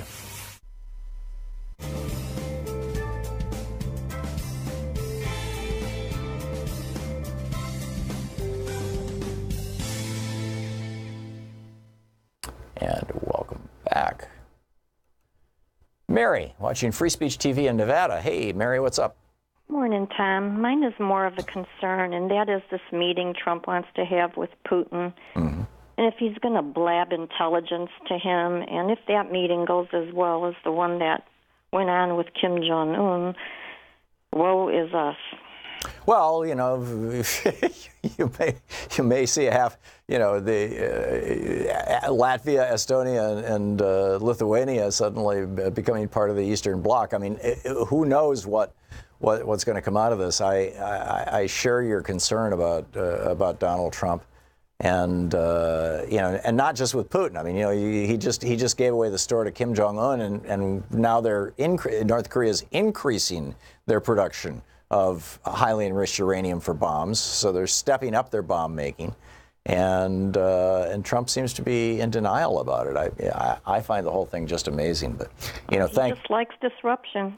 Well, I think it's that what it really is that back in the 70s and 80s, when Donald Trump was starting, when he moved his real estate business, I think it was in the late 70s, out of Brooklyn and into, or the Bronx or wherever he was in one of the boroughs where his dad was a slumlord and all that kind of stuff. And in fact was, Woody's landlord, who famously wrote a song about him. But pardon? Guthrie. Yeah, Woody Guthrie. And when he moved into New York City, Donald Trump learned very quickly that if he could get media, then he could get investors, that people, if they thought he was success, that the appearance of success can sometimes create success. And he's just been he has become an absolute master, and he certainly was in the 80s and 90s in New York City, as any New Yorker can tell you, an absolute master at manipulating the media and politicizing pretty much everything. And that's what he's doing in the White House. He's running a 24/7 reality show, and he's doing it very intentionally and frankly very successfully. And I think the question, Mary, that we all have to challenge and have to face is, how do you respond to a president, to a guy in the White House who has succeeded in basically pushing everything else off the news and does so every single day, and no matter how weird he has to go in order to do it? Can we convince our news media that it's time to de-Trumpify all their coverage, or at least some of their coverage? What do you think, Mary? I can't even convince my family of anything. Yeah. So if I just don't talk to them that much. Yeah, I can't stand it. That's unfortunate. Well, this is a big challenge. And Mary, thank you for the call, and thanks for watching Free Speech TV. I mean, the very real challenge that is happening in newsrooms across the country, and frankly, even on this program. I mean, there are days when I come into work and I say, damn it, I'm not even going to talk about Donald Trump today. And then something blows up in my face. He comes out and says, whatever it may be. And it's like, how can you not at least, respond to it, inform people about it, talk about it? And yet, what does that do? It puts him back in the news. And this is a game he has been playing, like I said, since the 70s and 80s. He became a master at it in the 80s. When he wasn't getting enough press, he would call up reporters and pretend that he was a guy named John Barron, but it was actually him. I mean, we've got the tapes of it. He hired a ghostwriter to write his book to make himself famous.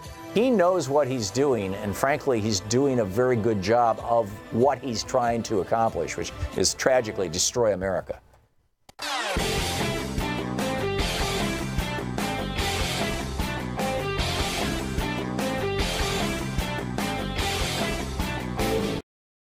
The Thom Hartmann Program is brought to you in part by the Aiden Forecast, an investment newsletter with weekly updates of leading market indicators and a monthly deep dive into what the details of the economy and the markets mean for investors and retirees. On the web at aidenmarkets.com.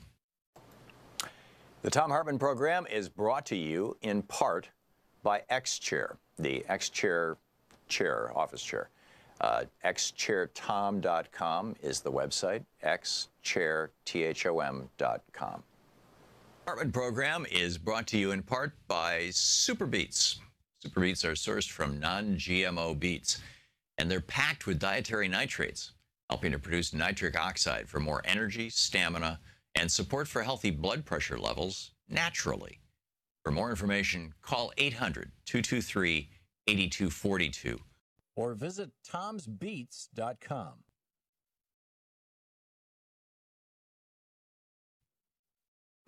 Want to connect with the show online? You can find the Thom Hartmann Program on Facebook, Twitter, and Instagram. And Rick in Destin, Florida. Hey, Rick, what's on your mind? Oh, good morning. I'm curious if, because of the Trump Supreme Court pick, because he's possibly going to be convicted of something, if they could it could be found a way to put off allowing him to pick another Supreme Court justice at this time, even if it means going to the streets, so to speak. This is going to require the Democrats to grow a spine and speak out. And I suggested this to Congressman Pocan last week. You'll recall that I realize that. If the tables were turned, what the Republicans would be saying right now is, okay, it's not a presidential election, so we can't quite use the McConnell rule, but there's a core concept, and Rick, thanks for the call. There's a core concept in American law that the judge and jury are not you and your family. I mean, they have to be impartial, but they're not you and your family, and you don't get to pick your jury members. Now, of course, your lawyer can reject some. A small number, and then that kind of expires. But you can't just basically pick your own jury. And so I think that what the Democrats should be saying is until Donald Trump has been cleared of the criminal investigation, that we should not be going with this thing. Let's see here. I'm gonna hit a break in just a second, I think. No, I've got 1 minute. Let's see here. Eric in Milwaukee, Wisconsin. We got a minute, Eric. What's up? Yeah, hi. It's nice to speak with you, Tom. Thank you. I have a point that's been kind of sticking with me for a while here, and I wanted to kind of make a counterpoint for your listeners and anybody else that gets tired of hearing about the 13 angry Democrats. And so if you put yourself in any Republican's position, or something you can bring up and talk to any conservative friends, if anybody has any anymore, is imagine you were an anonymous FBI agent and a Republican last year when Robert Mueller comes around, coming to ask who wants to possibly help him investigate and take down the newly elected Republican president. Would you, as a Republican, take that gig? Well, I guarantee you, Mueller didn't say we're going to take down the president. Excuse me, I'm sorry? I guarantee you, Mueller did not say, who wants to help me take down the president. Won't even ask anybody to investigate an anonymous Republican in the FBI. Yeah, but it's not 13 angry Democrats. I mean, that's another one of Trump's lies. I mean, he's practicing what FDR warned us about, the big lie technique. If you repeat a lie over and over again, it becomes truth to enough people. And this is a Republican investigation into a Republican president. We'll be back. You're listening to the Thom Hartmann Program. Call 202-808-9925. Back with your calls on Anything Goes 4th of July week here on the Thom Hartmann Program. Stick around. We'll be right back.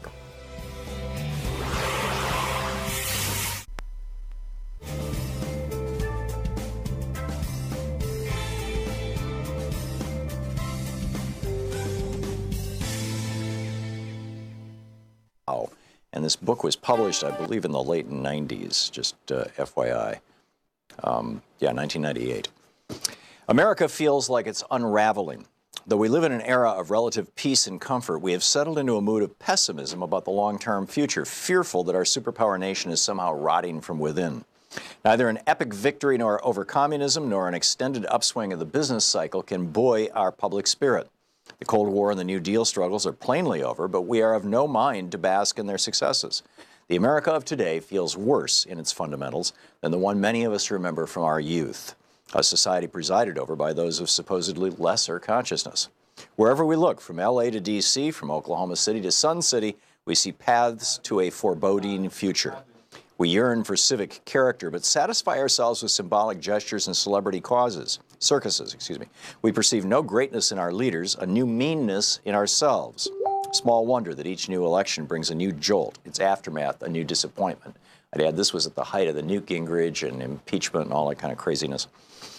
Not long ago, America, which is the predecessor, has really set up Donald Trump. Not long ago, America was more than the sum of its parts. Now it is less.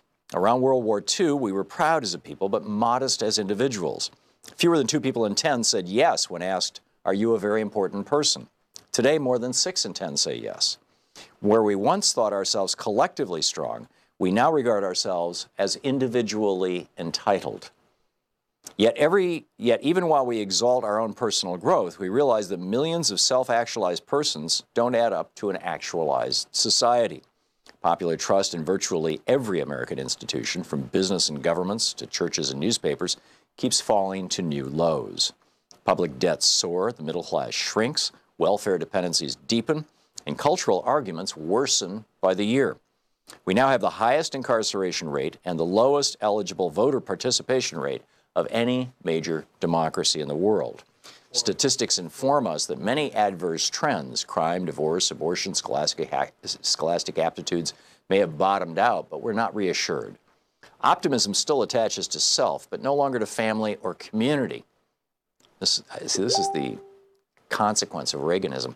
Most Americans express more hope for their own prospects than for their children's or the nation's. Parents widely fear that the American dream, which was there solidly for their parents and still there barely for them, will not be there for their kids.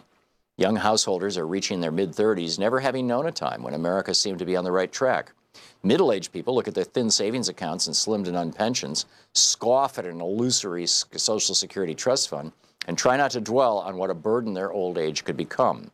Seniors separate into their own leisure world, recoiling at the lost virtue of youth while trying not to think about the future. We perceive our civic challenge as some vast, insoluble Rubik's Cube.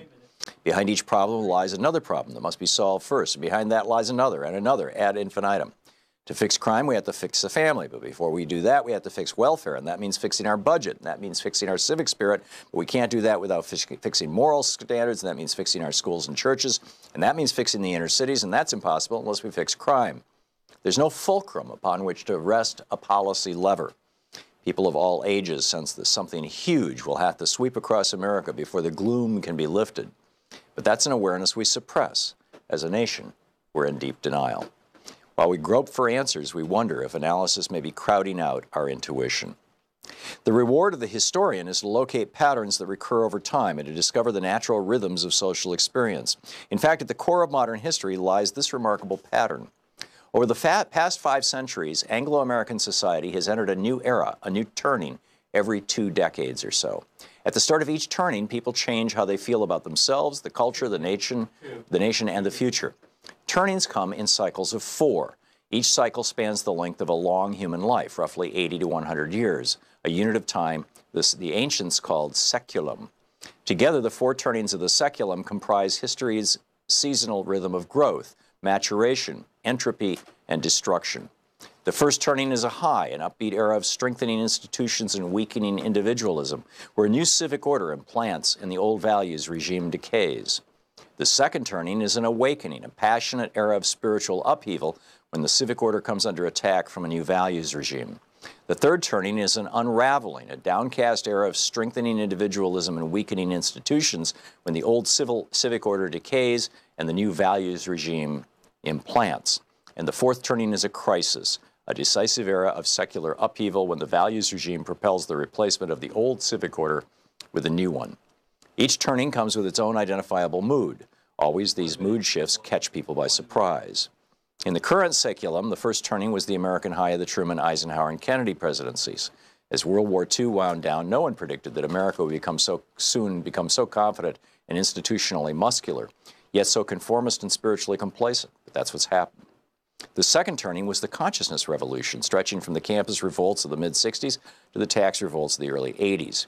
Before John Kennedy was assassinated, no one predicted that America was about to enter an era of personal liberation and cross a cultural divide that would separate anything thought or said after from anything thought or said before. But that's what happened. The third turning has been the culture wars, an era that began with Reagan's mid-1980s Morning in America and is due to expire around the middle of the decade, 8 or 10 years from now. Amid the glitz of the early Reagan years, no one predicted that the nation was entering an era of national drift.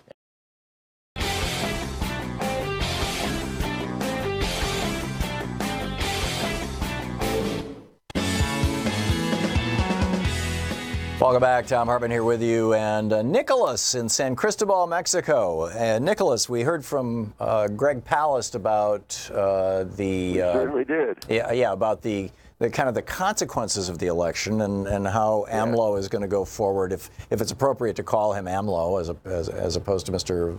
Lopez. That's what the Mexicans call him. It's just too long a name for even Mexicans to get. There you go. But you live in Mexico, and I'm curious your take on the ground.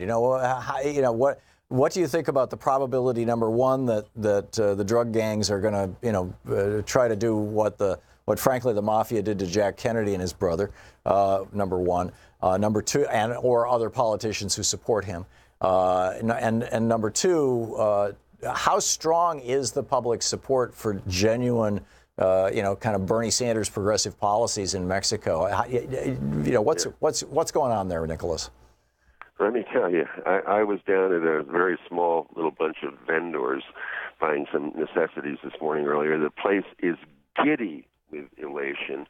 The general mood in the people is one of absolute disbelief. They think that some kind of a miracle has happened, that the power establishment did not find some way to completely steal the election, which they would have had to do because the turnout of voters was so enormous that it was simply unbeatable. And all the predictions were exactly that, and it panned out that way. People are ecstatic, Tom, absolutely ecstatic. I am ecstatic. It'll cost me more because the peso will drop back against the dollar, but I could care less. I just don't care. This is so good for the Mexican people. Probably for the first time in history, they will have certainly a more fair shot at the pie. Yeah, he's going to. His first promise was to lift people out of poverty essentially, and offer free education and expand the healthcare system. This is the same stuff that Bernie was talking about. And of course, the pushback on that was, oh my God, that means you're going to have to raise taxes on rich people. There are some rich Democrats who don't want that, and there's the entire Republican Party doesn't want that. Is he facing the same kind of challenge? Because he's going to have to raise taxes in order to pay for this. The real problem that he has proposed to date so far is a little unrealistic. He says that if he can clear up corruption, he can free up as much as, I think, $20 billion worth. He thinks the corruption is. Well, I think you could say that about the corruption in the defense budget right now. Here. Yeah. It's equal here, I'm sure, or greater. Yes, he'll probably have to raise taxes to some degree on the rich and in corporations, and on corporations, American corporations doing business in Mexico, which of course have them running scared. But to no effect, they were not able to sway the people. They were not having it and how fabulous to follow Greg Palast. My God, he said everything I was going to say and more. The people simply were not going to fall for it again. They absolutely have had it. And that's what I hope that will happen, as Greg was saying. If this infection could just cross the border into the United States now, if there is so much power in the numbers of the people, we are the vast majority. We must never fall prey to the lie that we're not. Yeah, with the problem that we have here in the United States, I was watching the news coverage this morning, and Louise and I were channel hopping between MSNBC, CNN, and BBC. And BBC handled it straight up. In fact, they actually put a picture of Bernie Sanders up on the screen and said, this is the guy who got, essentially this is who was just elected in Mexico, and made that clear differentiation. But MSNBC and CNN were both asking the question, do we have another, Hugo Chavez? And is he going to turn Mexico into another liberal or left-wing dictatorship? And I'm like, holy crap, what is going on here? Absolutely not, and that is not what the people voted for. They were afraid of that initially because the right wing had thrown the fear of that into the people, but that was quickly overcome by AMLO's past, and they're not having it. They just didn't fall for it. No, I mean, this whole thing of equating him with other populists is complete nonsense. It's like saying a wolverine is like a house cat because they both have fur, you know. I mean, they're nothing alike. There's the left populist, there's the right. We have Trump, now Mexico. Yeah, no, but my point is that the media in the United States in my opinion, is echoing the talking points that are coming out of the right-wing organizations. Absolutely. And I don't know, I can't name specific think tanks right now because I haven't had an opportunity to look through what they're all saying. But it wouldn't surprise me if Heritage and American Enterprise Institute and all these other groups that are constantly on NPR, constantly on public broadcasting, because they're so heavily funded by the Kochs and other billionaires who are now also contributing to NPR and public broadcasting, and in an exchange they get their message out, and they're fairly united in saying that this is exactly what happened during the Reagan administration, and with Ortega in what is it, Honduras, I think, or Guatemala. Nicaragua. Or Nicaragua, yeah, thank you, was saying that a guy who's essentially Bernie Sanders is actually Karl Marx or Joe Stalin, and the American media it makes me crazy the way that they're. Well, I have a lot of friends who listen to MSNBC as one of the more liberal in quotes channels, and I keep reminding them. I said, people, MSNBC is owned by Comcast, one of the most right-wing corporations in America, in the world. I said, what can you expect? You're not going to hear the truth. There's too much money involved. Yeah, it's real unfortunate. It's Nicholas, but the other thing, if I have a second or two more, which is important, I think, and Greg did not touch on it. One of the extraordinary things about AMLO is he formed an almost unbelievable, almost bizarre coalition of different powers within Mexico, from the far right to the Catholic, most conservative Catholics, to the farthest left. This man is an absolute pragmatist. He tries to make it clear over and over the objections of the far right. And he has said he will work with the United States, but only if in return, the average Mexican person benefits. Yeah, that's This remarkable. is going to change everything. Palace is absolutely right. It's going to change things south of the border and hopefully north of the border. Yeah, from your lips to God's ears. Nicholas, thanks for the report from Mexico. Thanks for taking my call, Tom. Thank you for caring. My pleasure. Thank you. Amelia in Santa Barbara. Hey, Amelia, what's on your mind today? Hey, Tom. Thanks for taking my call. Sure. Hi. Today. Love the show, and thanks for having Greg Palast on. He's great. He is. So I just wanted to ask you if you've heard of this QAnon phenomenon. Have you heard of that at all? I have not.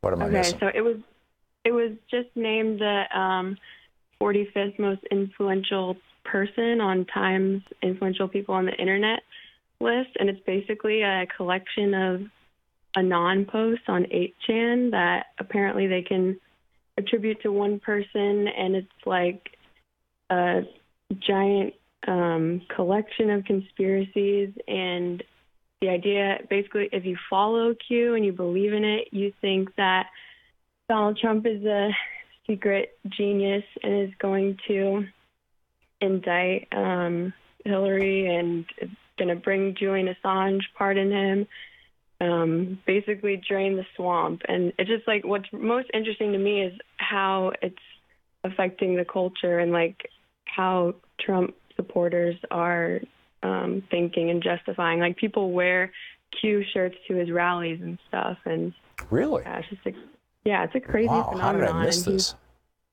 I know it's kind of flown under everyone's radar, but as of recently, it's been getting like that Time influential person thing was pretty big. Yeah. I'm going to have to do some research. Amelia, thanks for the heads up on that. I appreciate that. Yeah, absolutely. Thanks again. Love the show. Thank you. Good talking with you. Dave in Bellevue, Washington. Hey, Dave, what's on your mind? Yeah, hello, Tom. Can you hear me? Just fine. Yes, sir. A couple of things. I'd like to make a parallel. You're old enough Pick to one, remember please. Archie Bunker and All the Family. Sure. And I know Norman Lear. The television program? Yeah. See? Yes. Yes. Dave, can you hear me?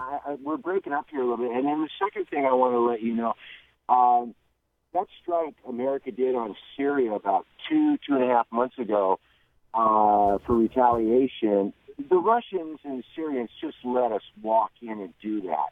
Trump said there would be retaliations, and we walked in, they said, hey, go ahead and blow up this old warehouse. You can have that. But I think Archie Bunker and Donald Trump have a lot in common, sir. I'm going to go off the air and hear you on the radio. Okay. Thank you. All right. Thanks, Dave. Yeah, I think Archie Bunker and Donald Trump do have a lot in common, and that's the danger. Is that Archie Bunker represented that uninformed or malinformed or misinformed, and this was before Fox News was as big a phenomena as it is now, but still. That misinformed middle-class white guy, basically, for lack of a better phrase. And this is like, it's going to be this is a serious problem, or a serious issue, a serious reality. That Donald Trump is using, populist language, but he's using right-wing populist language. And, populism basically is, appealing to the people and reaching out and saying, you've been screwed, here's who screwed you, and I'm going to stop it, right? And sometimes it's true, and I would say, populists like Bernie were speaking the truth, and sometimes it's not. And I would say populists like Trump are not speaking the truth, although he used some of those truths in his campaign. He said, you're being screwed by the bankers. I'm going to take them down. He lied, of course, but, people said, hey, cool, do it. He said, you're being screwed by these international trade agreements, and I'm going to take them down. People said, great, do it. I mean, he's doing it in a kind of haphazard fashion, but anyhow, we'll be back. You're listening to Thom Hartmann. Visit ThomHartmann.com for audio and video archives. And 4 minutes from now, we're going to check in with Bob Ney with Talk Media News and find out what's going on in the world. Stick around. We'll be back.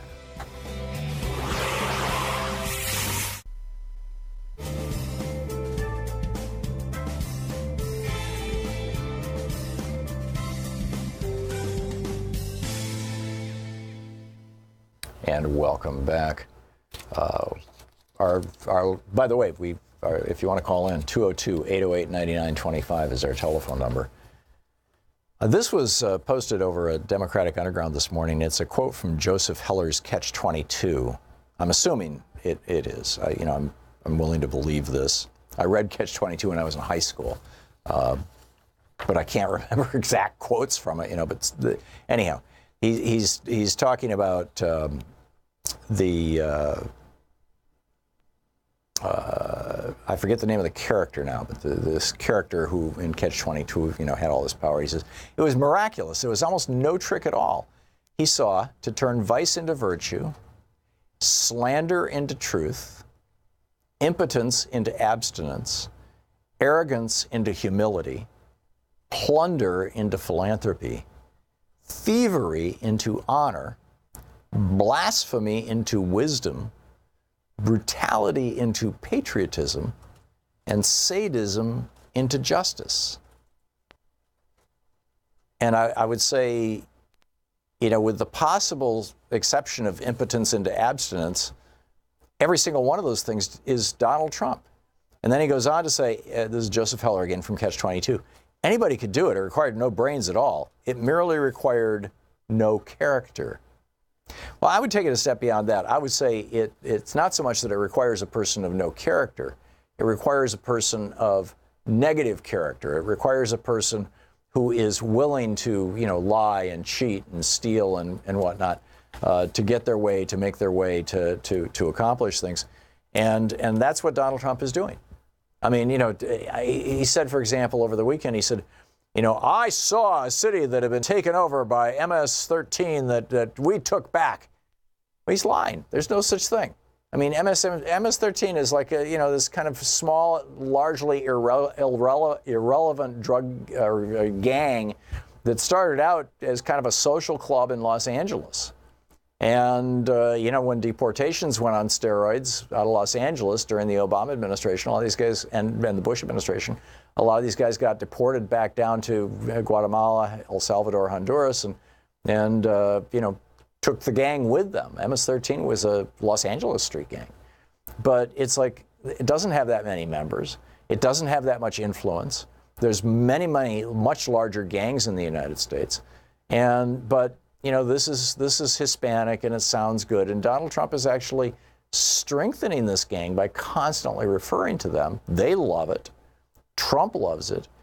It's a shout out to the white racists who are, all freaked out that there's more and more brown people in America. Oh my God, have you noticed? And it's really a tragedy for the United States that we have a man in the White House who literally every day, actually every day, lies to the American people. And 2/5 of the American public are sucking it up. 30, 35, 40% of the Americans, the people who identify as Republicans are like, yeah, cool, yeah. He got rid of those drug lords and this and that and the other thing. It's like, and it's, none of it's true. It's breathtaking, but it's also very, very concerning. And it's why we need to work so hard to get politically active, to get registered to vote, to get out there in the streets and in the press and on the blogs and wherever we can on this program and speak our truth and speak back to this Trump disaster.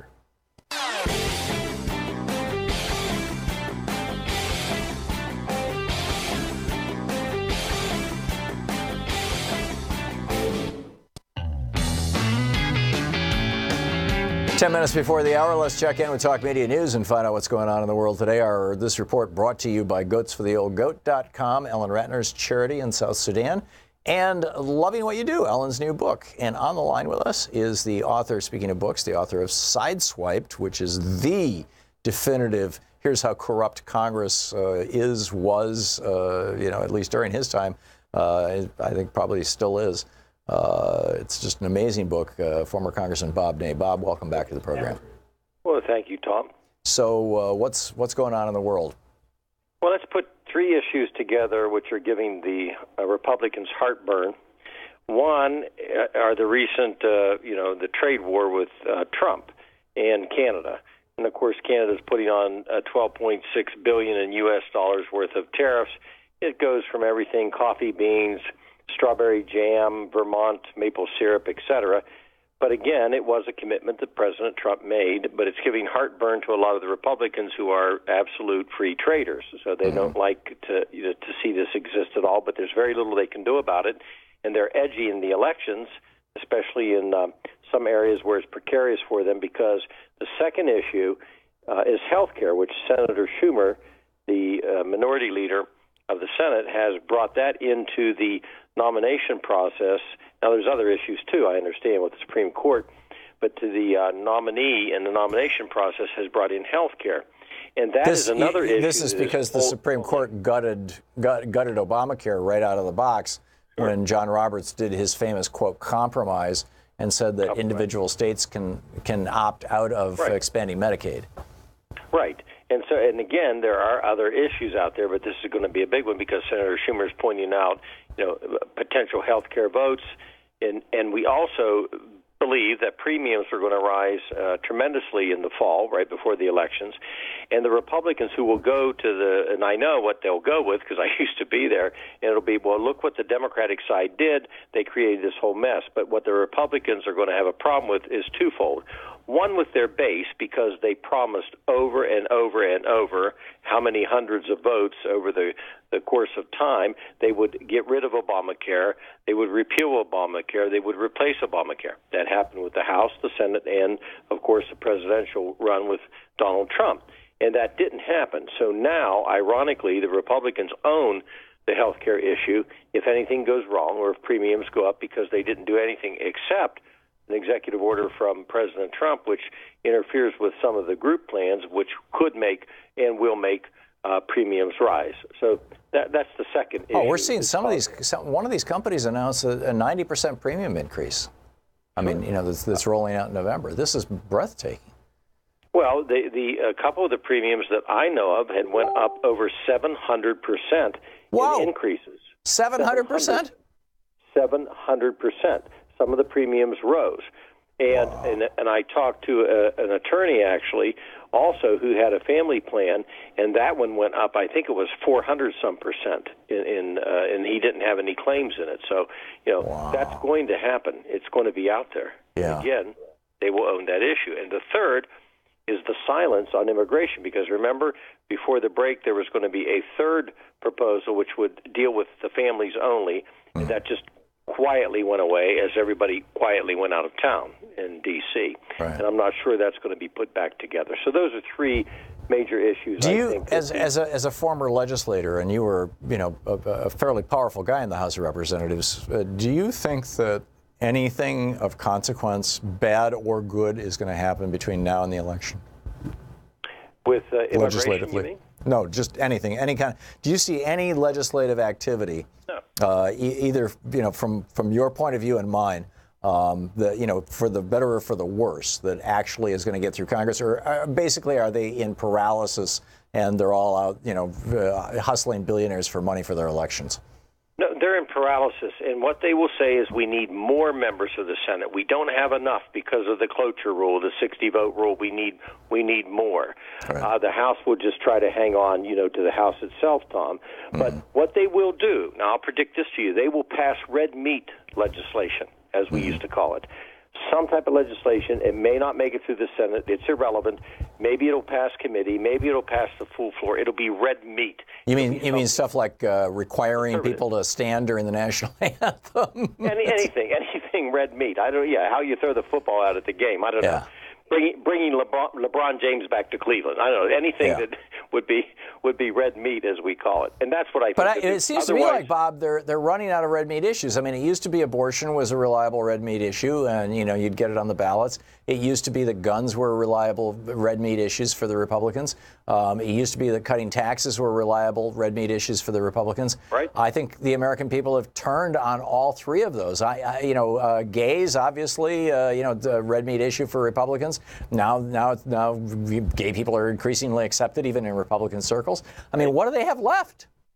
Well, Karl Rove, and I heard it from his own mouth, he said, when it gets tough, do guns, God, and gays. I mean, that's what Karl used to say. He was famous for it. Yeah. Well, they've kind of yes, lost. Most of the issues have run out. But I don't think they can do guns anymore, and I don't think they can do gays anymore. And I'm not sure that God is going to help them. I mean, passing legislation to say that you can have you can have a prayer during school or something like that. I don't think that many people care anymore. In fact, I think the majority of the American people are getting offended by the power of religion. Right. I mean, the social issues have evaporated. But they'll try to find something. I don't know what it'll be, regulation or improving regulation. But basically, to answer your question, they are out of time and they are out of issues. And the ones they need to tackle, which is immigration, something to have done with healthcare is way gone. But at least immigration is something they need to tackle. That's not going to happen. Wow. At all. Wow. No, it's not. It's we done. have 30 seconds, 20 seconds, Bob. What else is up? Cohen. I wanted to point out something about Cohen. The big significant thing to me on Cohen is not so much he said family and country first. His lawyers have stopped talking to Trump's lawyers. When lawyers stop talking to each other, law firms, it is a big issue, and that has happened between Cohen's lawyers and Trump's lawyers. So Cohen's going to flip. They are allowed to talk, and they aren't. So Cohen's going to flip, and Trump is now going to pick one of the people who may well sit in judgment of him on the Supreme Court, which seems the kind of lawyers bizarre. have stopped talking. Not a good sign. Yeah, fascinating stuff. Bob Ney, author of Sideswiped. Bob, thank you so much. Thank you, Tom. Great talking with you. We'll be back. It's Anything Goes 4th of July week here on the Thom Hartmann Program, and I'll be picking up your calls at the top of the hour, along with a few other news stories of the day. Stick around. You're listening to Thom Hartmann.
The Thom Hartmann Program is brought to you in part by the Aiden Forecast, an investment newsletter with weekly updates of leading market indicators and a monthly deep dive into what the details of the economy and the markets mean for investors and retirees. On the web at aidenmarkets.com. The Thom Hartmann Program is brought to you in part by XChair, the XChair office chair. XChairTom.com is the website, XChairTHOM.com. Hartmann Program is brought to you in part by Super Beets. Super Beets are sourced from non-GMO beets, and they're packed with dietary nitrates, helping to produce nitric oxide for more energy, stamina, and support for healthy blood pressure levels naturally. For more information, call 800-223-8242 or visit tomsbeets.com.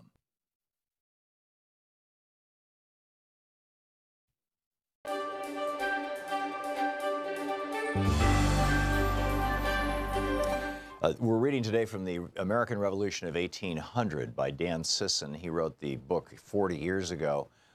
Recently, I went through, Dan and I actually went through, I wrote a foreword and an afterword to it and did some substantial editing on the book. And it's something you need to read. This is from the introduction, which I wrote. It is rare when a book about our early republic is relevant 40 years after it was originally published. It is rarer still when that book provides insight into national problems we refuse to solve 2 centuries later. You are therefore holding in your hands or reading on your pad or computer one of the most important books you will ever encounter. Here is why. Unlike other histories of this era, this book is written from a revolutionary perspective, much like Jefferson's generation viewed the world. The American Revolution of 1800 was not just about an election. It was about the life and death struggle for power between democratic-republican principles and oligarchic plutocratic values based on corruption. In short, this book, by implication, is about the identical crisis America faces today. The author's unique analysis is based on the idea of faction controlling party and how both undermine constitutional government. In an age where modern parties and the factions that control them have paralyzed our government, this book validates the politics of the founders. In still another contribution, the book demonstrates how preserving revolutionary ideas within our culture depends on understanding the classical tradition. The ability to recognize a demagogue is rooted deeply in the role Caesar played in destroying the Republic of ancient Rome. That fear of a Caesar inspired Jefferson and others to organize citizens against the Federalists, thereby completely contradicting the political rules of their time. This book, above all, presents a profoundly positive view of Jefferson and his creativity in the midst of crisis. It celebrates his gift 24 years after he wrote the Declaration of Independence and proves he never abandoned his principles or his revolutionary vision for America's future. Ironically, it's become a cliche in political and economic circles that while we love Thomas Jefferson, we live in a country largely run by Alexander Hamilton's policies and John Adams's politics. This may have been more true of the roughly 200 years before the contemporary free trade era, beginning in the 1970s under Richard Nixon and exploding in the mid-1990s when Bill Clinton signed NAFTA. Alexander Hamilton must be rolling over in his grave. Nevertheless, we have become a mercantilist nation dominated by banks and big industries, as Hamilton envisioned. It is true that there were huge differences between Hamilton and Jefferson, particularly in their visions for the future of America and its economy, and those divisions tend to dominate interpretations of our political discussion when we reference the era of our first few presidents. But a much larger and more dramatic battle of worldviews played out in the late 1790s between President John Adams and Vice President Thomas Jefferson, leading directly to what is arguably the most transformational presidential election in the history of the United States, the election of 1800. In other books and places, both Dan Sisson and I have written at some length about the differences between these two men and their respective visions of America. Adams relished throwing newspapers editors in prison and demanded that when he and his wife visited a town, the local militia come out to fire their cannons in salute of him and shout, "God save President Adams."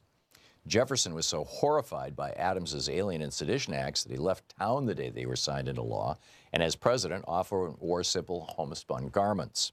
He was known to answer the front door of the White House in his bathrobe, and more than one visitor mistook him for a servant. As president, Jefferson literally acted out his egalitarian visions of America. In my book, The Crash of 2016, The Plot to Destroy America and What We Can Do to Stop It, I describe Jefferson's concern over aristocracy in American politics. On October 28, 1813, in a letter to his old rival John Adams, Jefferson commented on his distrust of America's growing wealthy elite, naming in particular the Senate, which was not then democratically elected by the people. Referring to the, quote, cabal in the Senate of the United States, end quote, Jefferson wrote, "You, John Adams, think it best to put the pseudo-aristoi into a separate chamber of legislation, the Senate, where they may be hindered from doing their mischief by their coordinate branches, and where also they may be a protection to wealth against the agrarian and plundering enterprises of the majority of the people." Then Jefferson countered in the letter, writing, "I do not believe them, the Senate, necessary to protect the wealthy, because enough of them will find their way into every branch of the legislation to protect themselves."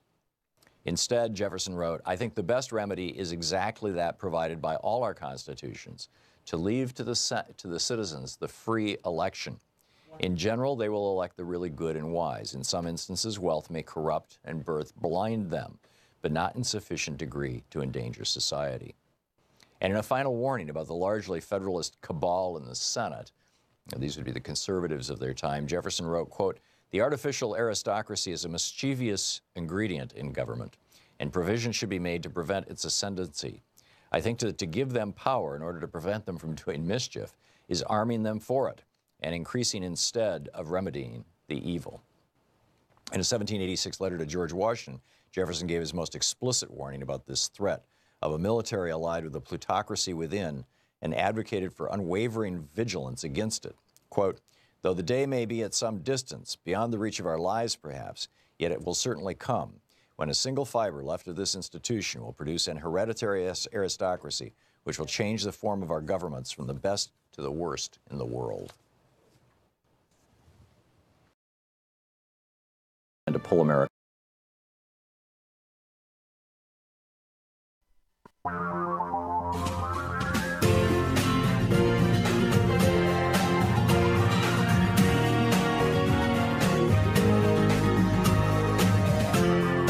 This is the Thom Hartmann Program. Welcome back. Thom Hartmann here with you, and let's pick up your calls on what's on your mind these days. Dave in Federal Way, Washington. Hey, Dave, what's up? Hey, Tom. Thanks for taking my call. Hey, I have a prediction for Trump's Supreme Court nominee. I know you covered, Baba Booey. He spoofed Trump on Air Force One, and Baba Booey said something, that's been repeated many times that I don't think anybody's paying attention to. Baba Booey says he's talked to Trump on numerous occasions, and he said that he was shocked that Trump didn't recognize his voice. Right. And he said that Trump can only really talk about himself. Well, that just reiterates that Trump is a narcissist. And what I think is going to happen is, if you look at their records, Brett Kavanaugh, he worked with Ken Starr, and he believes philosophically that a president can't be indicted until after they've served their term. He believes in deferring any charges to the executive till afterwards. And I don't think. How do you know that? How do you know that? Oh, I was reading about it. I read that. Granted, my source may be in error. Well, I mean, even your source, is this an assumption, or has he actually explicitly said this or written papers about this, or just made decisions? I guess he couldn't make decisions. He's not on the Supreme Court. But. Right. Well, according to the source, he's written about it before. Yeah. He believes that charges should be deferred. Oh, that's interesting. So that would put him high up on Trump's list. The other one that I've been looking at is there is a woman. I'm sorry I don't have the list of the candidates' names in front of me, the top 5 or 6, but one of them is a woman who has 7 children, and so probably Catholic, and probably opposed to the use of birth control, and then would certainly be opposed to abortion, and might even think not just of rolling back Roe v. Wade, but rolling back, Cunningham, Kavanaugh, whatever that decision was in 64 or 65, that was Cunningham or Kavanaugh or whatever the name was versus Connecticut, where, Connecticut had a law that even married couples could not literally, you could not have a condom in your house even if you were married, and that got overturned by the Supreme Court in 64 or 65. And, I could see the court even revisiting that. This is just my guess, Tom. It's not the Thom Hartmann guess. It's the Dave in Federal Way guess. Yeah. And, take it for what it's worth. We'll see. Yeah.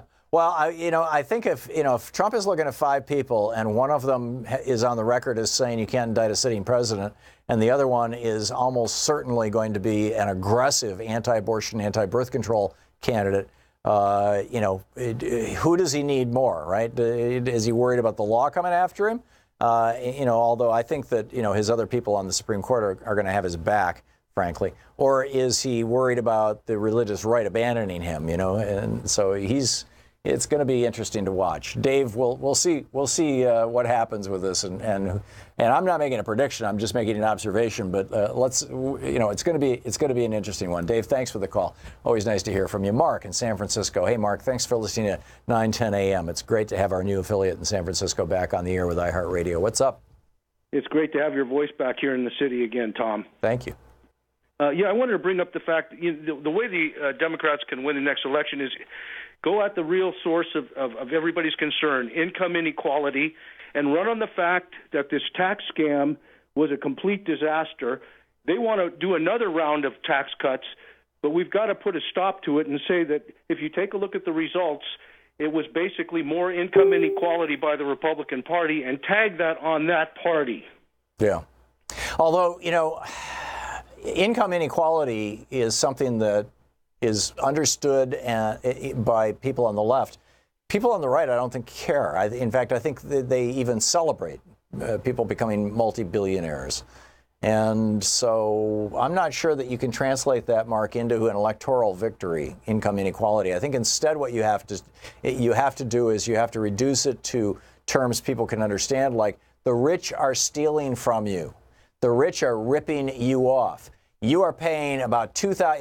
If you're earning $50,000 a year, you are paying between $2,000 and $4,000 a year in taxes simply to subsidize wealthy corporations in the United States and rich people. Those kinds of things. I think that, and if the Democrats don't successfully reduce that, stop talking about income inequality and start talking about being robbed the way Franklin Roosevelt talked about it. These economic royalists seek to undermine the institutions of America for their own enrichment.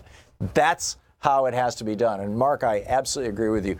Very, very well said. Thanks for the call, and thanks for listening there in San Francisco to AM 910. Robin in Kingston, Washington. Hey, Robin, what's on your mind? Tom, I'm calling for a cautionary tale to the lefties regarding Alexandria Cortez, which long-term is wonderful news, but short-term, 2018 midterms, is going to be a really big problem because she, via the Trump machine, is going to be held up as a piñata, and here is why. Oh, they've already started, if I may interrupt you, and then I'll let you finish. Intensify it. They've already started. I mean, they're tweeting out pictures of the house she grew up in, which is a nice middle-class house, saying, see, she's actually, part of the elite. What? Right. But it's deeper than that. It's the actual white supremacist voter that's going to come out in droves. First of all, she's Latin, and her family is the exact same type of thing taking over our country. She's a woman. She's a socialist.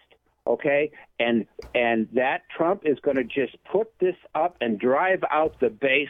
So while the left is celebrating knee-jerk, look at this, we're failing to do what we need to do, which is very simple. Use all of our energy to drive out the vote. Yeah. This is... I think she's going to energize the base. I mean, in New York's, what is it, 17th, 19th? It's one of those districts there. That district that she's in was overwhelmingly won by Hillary Clinton, wasn't it? But I'm not talking about the New York base. We don't have a problem with New York being blue. We have a problem with the rest of the country. Oh, I see what you're saying. You're saying that the Republican Party is going to say, see, when you vote Democratic, you end up with Hispanic women, God forbid. Is that what you're saying? That is correct. And it's going to drive out the white male supremacists and the doting female partners, and they're going to vote. We need to get out the vote for the left, for the Democrats. Yeah, I think you may well be right. That's my call. I'm just saying, Don't celebrate now. No, that's the work. That's absolutely the work we have to do, Robin. Is to and with Chris Kobach and Donald Trump and Scott Walker and Rick Snyder and all these guys, particularly in the upper Midwest, but all across the nation, literally throwing millions of voters over the last few years off the voting rolls simply because they happened to live in areas that were heavily Democratic. You need to double check your voter registration and make sure that you are registered to vote right now, because in many states, it's closing in on deadlines that I think in New York State, for example, I don't think you can register to vote now for the November election unless you can prove that you were taken off the rolls improperly. So get out there and get active. Robin, well said. Laura in Chicago. Hey, Laura, thanks for listening to WCPT. What's up? Yep. Tom, everybody needs to just check their voter registration and re-register. If they're not there, re-register. Do it now, for sure. But the reason why I'm calling is because of the Supreme Court pick. I don't really care who Donald Trump picks. I don't want the details of these people. I want to see that the Senate stands up. And there's really only one way to do this, and that is for the Senate to not provide a quorum for the vote. So all 49 of the Democratic senators would have to leave Washington, shut down the Senate, so this vote doesn't occur. What is going to wait? Hang on just a second. Let me just pause you, Laura. Okay. This is so you're talking about Senate rules, because this is not in the Constitution, and I did not. I knew that a quorum was necessary for a vote, but I never knew what the quorum was. What is the number that the Senate rules specify constitutes a quorum? 51. 51? 51, yeah. I didn't know that. Senator McCain. So if John McCain stays in Arizona, they only have 50 votes. And does Mike Pence qualify as the person who then constitutes the quorum? He's the president of the Senate. Right. Now, he does not constitute a member of the Senate. He only constitutes the tiebreaker. So, it's parsing the words very carefully, but he cannot add to a quorum. That's very interesting. So they don't, and they don't actually have to leave town, do they? They just don't show up in the Senate. Well, they do have to leave town because the Capitol Police can go and drag them out of their offices. Oh, yeah, you're right. They have to at least leave Washington, D.C. The Capitol Police do not have any jurisdiction outside of Washington, D.C., but they have to leave Washington, D.C.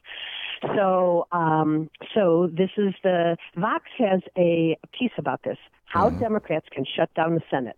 Right. And it was put up June 20th, and people can read it. And we really need to start calling our senators, all of the Democratic senators, and, encouraging them to be thinking about this option. The other thing, of course, to do is to call Senator Heitkamp and Donnelly and Manchin, the three Democrats that are mouthing that they actually might vote for the Republican pick. Wait a minute. I know they all voted for Gorsuch, those three. Are they actually saying that they might vote for whoever Donald Trump puts up? I have seen them kind of say they're going to give it a good look and things like that. Right. Yeah. Not quite saying they're Well, going they're to all go running for re-election in states that Trump easily won. I mean, so it's got to be a real tough equation for these guys because none of them are willing to be, Bernie Sanders type populists, which actually, could defeat Trump. They're all doing this little song and dance, right?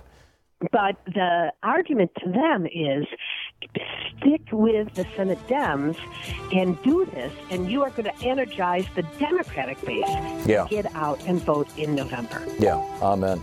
Well, that's fascinating. Laura, I learned something. Thank you very much for that, and I'll have to go looking for that Vox article. I appreciate the tip. That's fascinating. Thank you, Laura. We have the smartest listeners of any program on earth. I mean, I learn stuff every week just sitting in this chair. We'll be back with your calls. This is the Thom Hartmann Program. And more of the news of the day right after this. Stick around.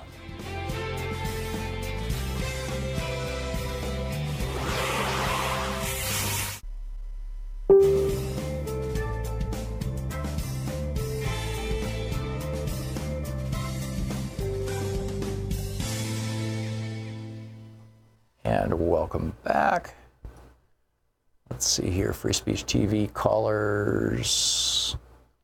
Is it Leela or Lela in Brunswick, Georgia? Leela. Leela, hey, welcome to the program. Thanks for watching us on Free Speech TV. What's on your mind? Well, I love you, but thank you. I have a way that the Dems can win. Absolutely, there's no way to fight it. Okay. You know Dr. Phil's board? Dr. Phil's board? Dr. Phil, he has that board with all the things on it. Oh no, I've never watched Dr. Phil on TV. I know. Board with all of his arguments. Okay. And what I suggest is that when every Dem candidate goes to a speech, he take a pad or a board, and on that board is everything that the Democrats have gotten for the working class over the years. Yeah. I think the press would be amazed if everybody had these boards. They'd be looking at them. They'd be showing this on television. Well, and the Democratic Party should be mailing postcards to everybody in America with that kind of information on it, too. Well, I think these boards would draw a lot of attention, and I think that what's on them would go on television. And how can you argue against that? Yeah. It's a good one. I used to have I'm sure I've got it somewhere in one of my old piles, or I could easily find it, a list of things that, brought to you by the Democrats, Social Security, Medicare, Medicaid, minimum wage, unemployment insurance. It'd be impossible to argue against that. Yeah. It's potent stuff. Very good one. Thank you very much for that, Leela. I appreciate it. And thank you for you. And one more question. Mm-hmm. Do you think Bernie would run again? What I'm hearing from people, I haven't heard this from Bernie, but what I'm hearing from people who are in his orbit, shall we say, is that he is very seriously considering running for president again. Whether he's going to pull it off or not, I don't know. And whether it will be a good thing or not for the Democratic Party, I don't know. Because there is a certain amount of you know, hey, you had your chance. You know, it's like, but and also, you know, he's not getting any younger. It's interesting. I had dinner in New York City Thursday night, or Friday night rather, with a couple of people who are really highly positioned, like, you know, vice president kind of positions in some of the public policy, some of the more well-known public policy groups. And it was a couple of them and me and the president of Free Speech TV and a couple of producers. And they were both millennials, young millennial women, you know, in their 20s, working in these organizations, just doing amazing work.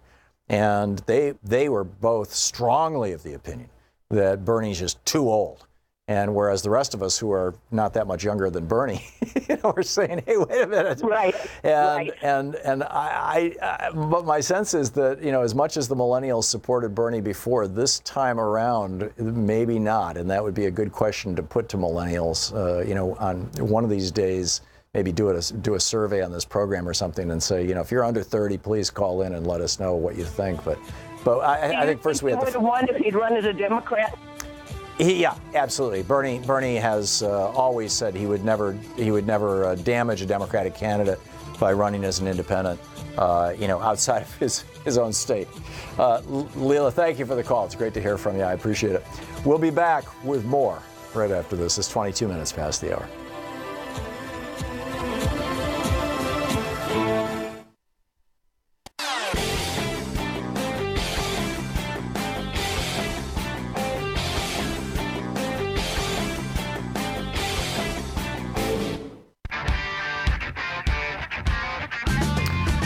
Welcome back. Thom Hartmann here with you, and Gary in Colorado. Hey, Gary, what's on your mind today? I want to know if you have any concerns about Mexico going the same way as Venezuela with the new president. No, I don't. And AMLO has made it very clear that, well, let's first of all define terms here, Gary.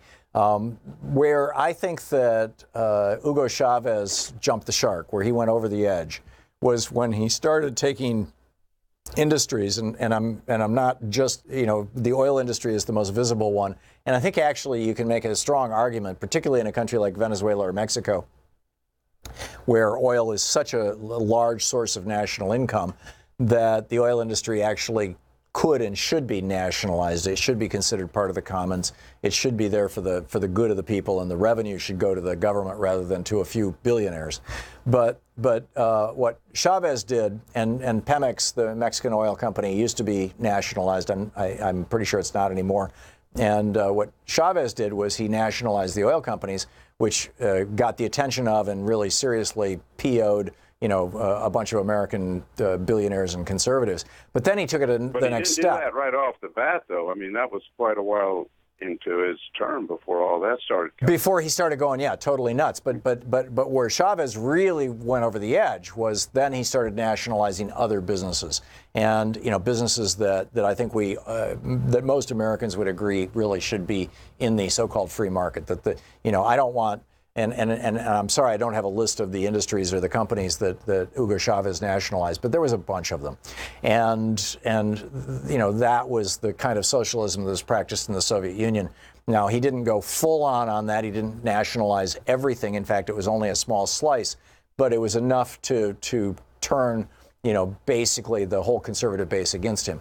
The other kind of socialism is the kind of socialism that's practiced in the Scandinavian countries and in Northern Europe and in Costa Rica and you know, slowly and arguably that what's her name, his name Lula was trying to do in Brazil, which is not nationalizing everything, but just simply basically being Franklin Roosevelt, making sure that people have, you know, making the employer, the government the employer of last resort, providing health care to everybody in the country, which Roosevelt tried to do unsuccessfully, Harry Truman tried to do unsuccessfully, and you know, for that matter, LBJ tried to do with some considerable success with Medicare and Medicaid, but still, you know, and basically those things that have to do with the commons. That kind of socialism, democratic socialism, I strongly support, and I think the people of Mexico will support. And everything I'm seeing about AMLO is that he's a democratic socialist. He is not a Marxist socialist. He's not a Chavez socialist.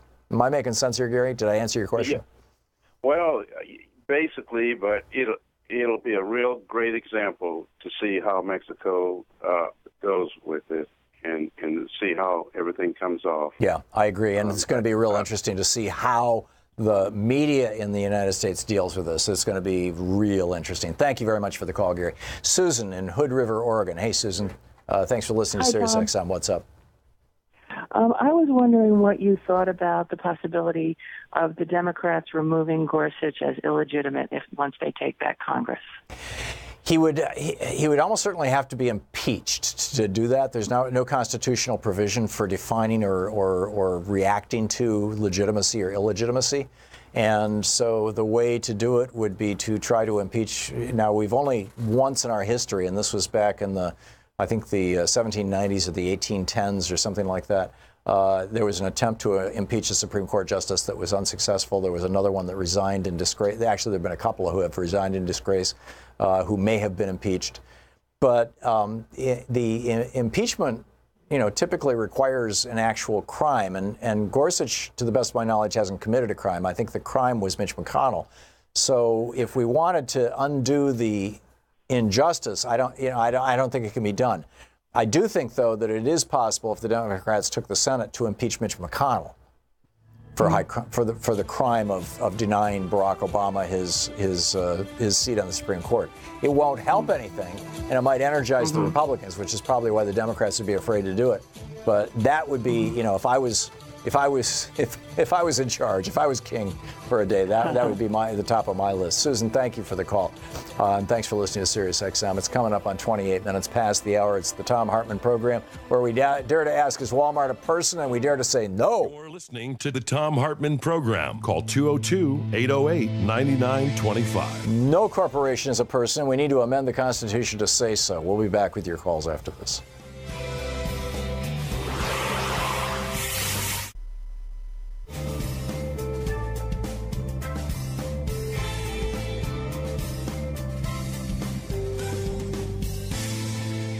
Go ahead. Illustrious. The Thom Hartmann University Book Club today. We're reading.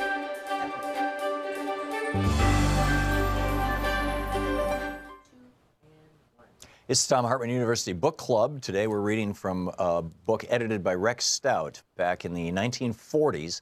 It's titled The Illustrious Dunderheads, and it's speeches given mostly by Republican congressmen in Congress on the floor of the House and the Senate, talking about how we should not support England or Britain in their fight against Hitler, and how Hitler's a guy we can work with and all this sort of thing. If you saw the Churchill movie, Darkest Hour, this book will ring a lot of bells for you. It's out of print. There are used copies floating around. This is a copy my father gave me as a gift years ago. So, The Illustrious Dunderheads by Rex Stout. It's a collection of speeches, as I said. The first one is by George Bender, the Republican representative from Ohio. And this is July 11, 1940. I wish to call attention to the statement made by an expert, Colonel Lindbergh. Quote, "Let us not be confused by this talk of invasion by European aircraft. The air defense of America is as simple as the attack is difficult when the true facts are faced. We are in danger of a war today not because the European people have attempted to interfere with the internal affairs of America, but because American people have attempted to interfere with the internal affairs of Europe. Regardless of which side wins the war, there is no reason, aside from our own actions, to prevent a continuation of peaceful relationships between America and the countries of Europe." Then on September 3rd, 1940, he said, "Any device at all that suits the convenience of the president." Keep in mind, FDR was president, and the Republicans didn't want to fight against Hitler because they thought it would get FDR elected for a third term as a wartime president. That was what this was all about. "Any device at all that suits the convenience of the president is used in order to get us into this war by the back door. The power of peacetime conscription in the hands of an administration that is proved by its record to have used every conceivable excuse for regimenting America, overturning all tradition, and changing our form of government is nothing but an invitation to disaster. We know that our people hate everything that Hitler stands for. We despise dictatorship in any form, but I challenge anyone to tell us the difference between executive orders issued by Roosevelt and those issued by Hitler." Republicans in 1940. But wait, there's more. This is from Hamilton Fish, Republican representative from New York State. This is June 22nd, 1940. Colonel Lindbergh was right when he said in one of his recent speeches, "Let us stop this hysterical chatter about calamity and invasion that has been running rife these past few days. It is not fitting to the people who built this nation. The only reason we are in danger to becoming involved in this war is because there are powerful elements in America who desire to take part in a war against Hitler." And then on June 22nd, 1940, he gave a speech at the House of Representatives. He says, "Let us have an end to the secret diplomacy and the secret commitments of President Roosevelt that have brought ruin and disaster to France and from which we have escaped only by a miracle, and the will of the American people expressed through Congress to keep America out of war." This was the America First movement back then. President Roosevelt alarmed the nation by his inflammatory Italian dagger thrust in the heart speech. And on August 5th, Republican Representative Hamilton Fish said, "Whom do we fear? Do we fear Hitler, who seems afraid to attack England over 20 miles of sea when he would have 3,000 miles to cross here? This is preposterous. Let us stop this fear hysteria." And then on September 3rd, he said on the floor of the House, Republican Representative Fish of New York, "Peacetime conscription in America is the direct road to Hitlerism, dictatorship, and National Socialism." See, he didn't want Roosevelt to start the draft. "If we adopt peacetime conscription, we are merely copying Nazi methods and ideology. Mr. Speaker, this Roosevelt Far Eastern policy of bluff and bluster has driven Japan into the hands of Nazi Germany and fascist Italy. No one in Japan really wants war with the United States, but it's quite evident that this highly proud and militaristic nation has got tired of being threatened and slapped in the face by us. We must not let our sympathies run away with our judgment and involve us in any Asiatic war 10,000 miles away that has no connection to the defense of the American continent. We have more to fear from the war makers within our country than from our enemies without." Yeah, got more to fear from Franklin Roosevelt than from Adolf Hitler. This is from Claire Hoffman, Republican representative of Michigan. And this is from a speech that Mr. Hoffman gave September 7, 1940. "Mr. Speaker, down into the hell of a war, in no sense our war, this president would plunge us to satisfy his ambition to break the American tradition that no man should be elected a third time to the presidency, and in order that he may go down in history as America's first dictator." Yes, this is Republicans speaking on the floor of the House of Representatives, calling FDR a dictator in 1940. This was 1 year after Hitler had invaded Poland. Back to the quote. "He told us, in effect, that we had no national defense, that we were open to successful invasion by a foreign foe. Thus, he created fear and hysteria. As on other occasions, when he had satisfied his penchant for theatrics by shouting 'fire, fire,' and calling Congress in special session at a cost of $500,000, he, figuratively speaking, now tucks his tongue in his cheek and goes off on a vacation. It is to be hoped on this one he will not, as he did on a prior occasion, see a mythical submarine. Roosevelt's threat to use the sovereignty of government is the threat of a Hitler, of a Mussolini, a Stalin, to silence all opposition and all criticism. He has consistently arrayed class against class, preached envy and jealousy, the doctrine of hatred and fear, and his egotism is only equaled by his ignorance when we assume that patriotic Americans will tamely submit." The illustrious Dunderhead.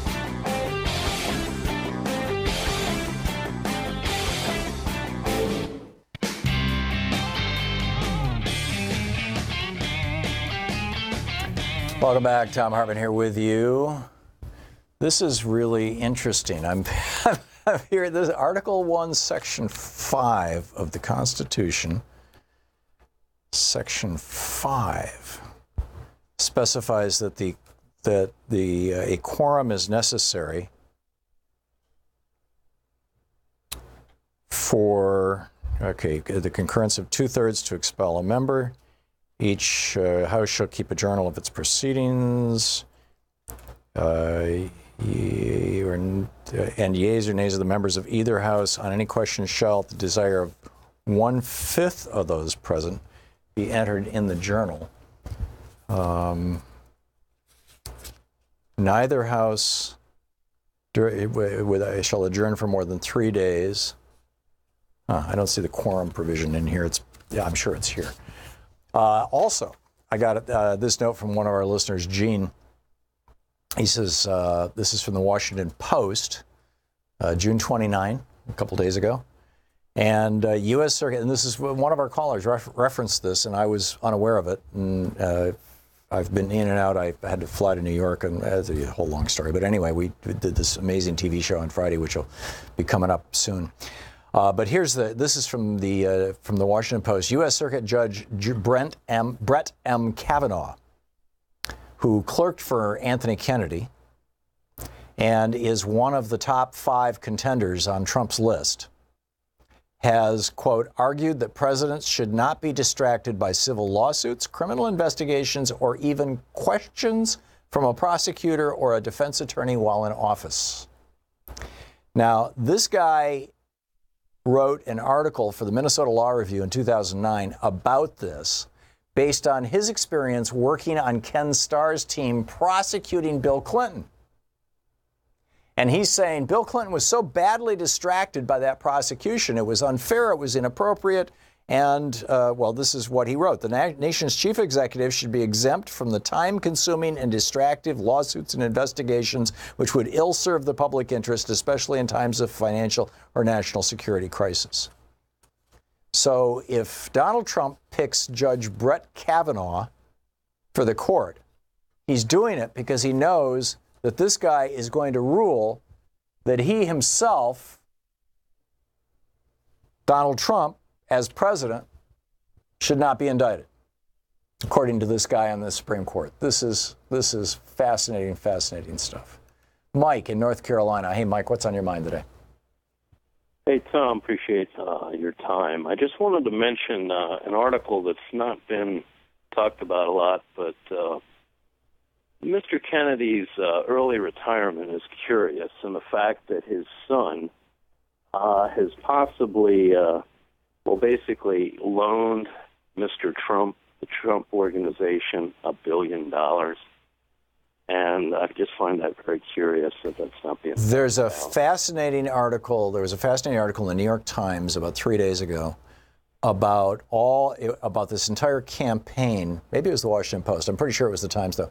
About this incredible campaign to get Kennedy to resign. And there was a whole series of events and a whole series of people who were brought into play, including Kennedy's son, using Kennedy's son, to get him to resign. And then the campaign was successful. They wanted him out. They wanted to get a hardcore right-winger in there. I think in anticipation, frankly, of the possibility of impeachment proceedings, but who knows. But they were successful in doing it. So, yeah. And it's also curious that Deutsche Bank has failed the stress test as well. Yeah, and Deutsche Bank is one of the big funders of Donald Trump, of Trump's enterprises. So, bingo. Well said. Thanks a lot for the call. Rick in Doylestown, Pennsylvania. Hey, Rick, what's on your mind today?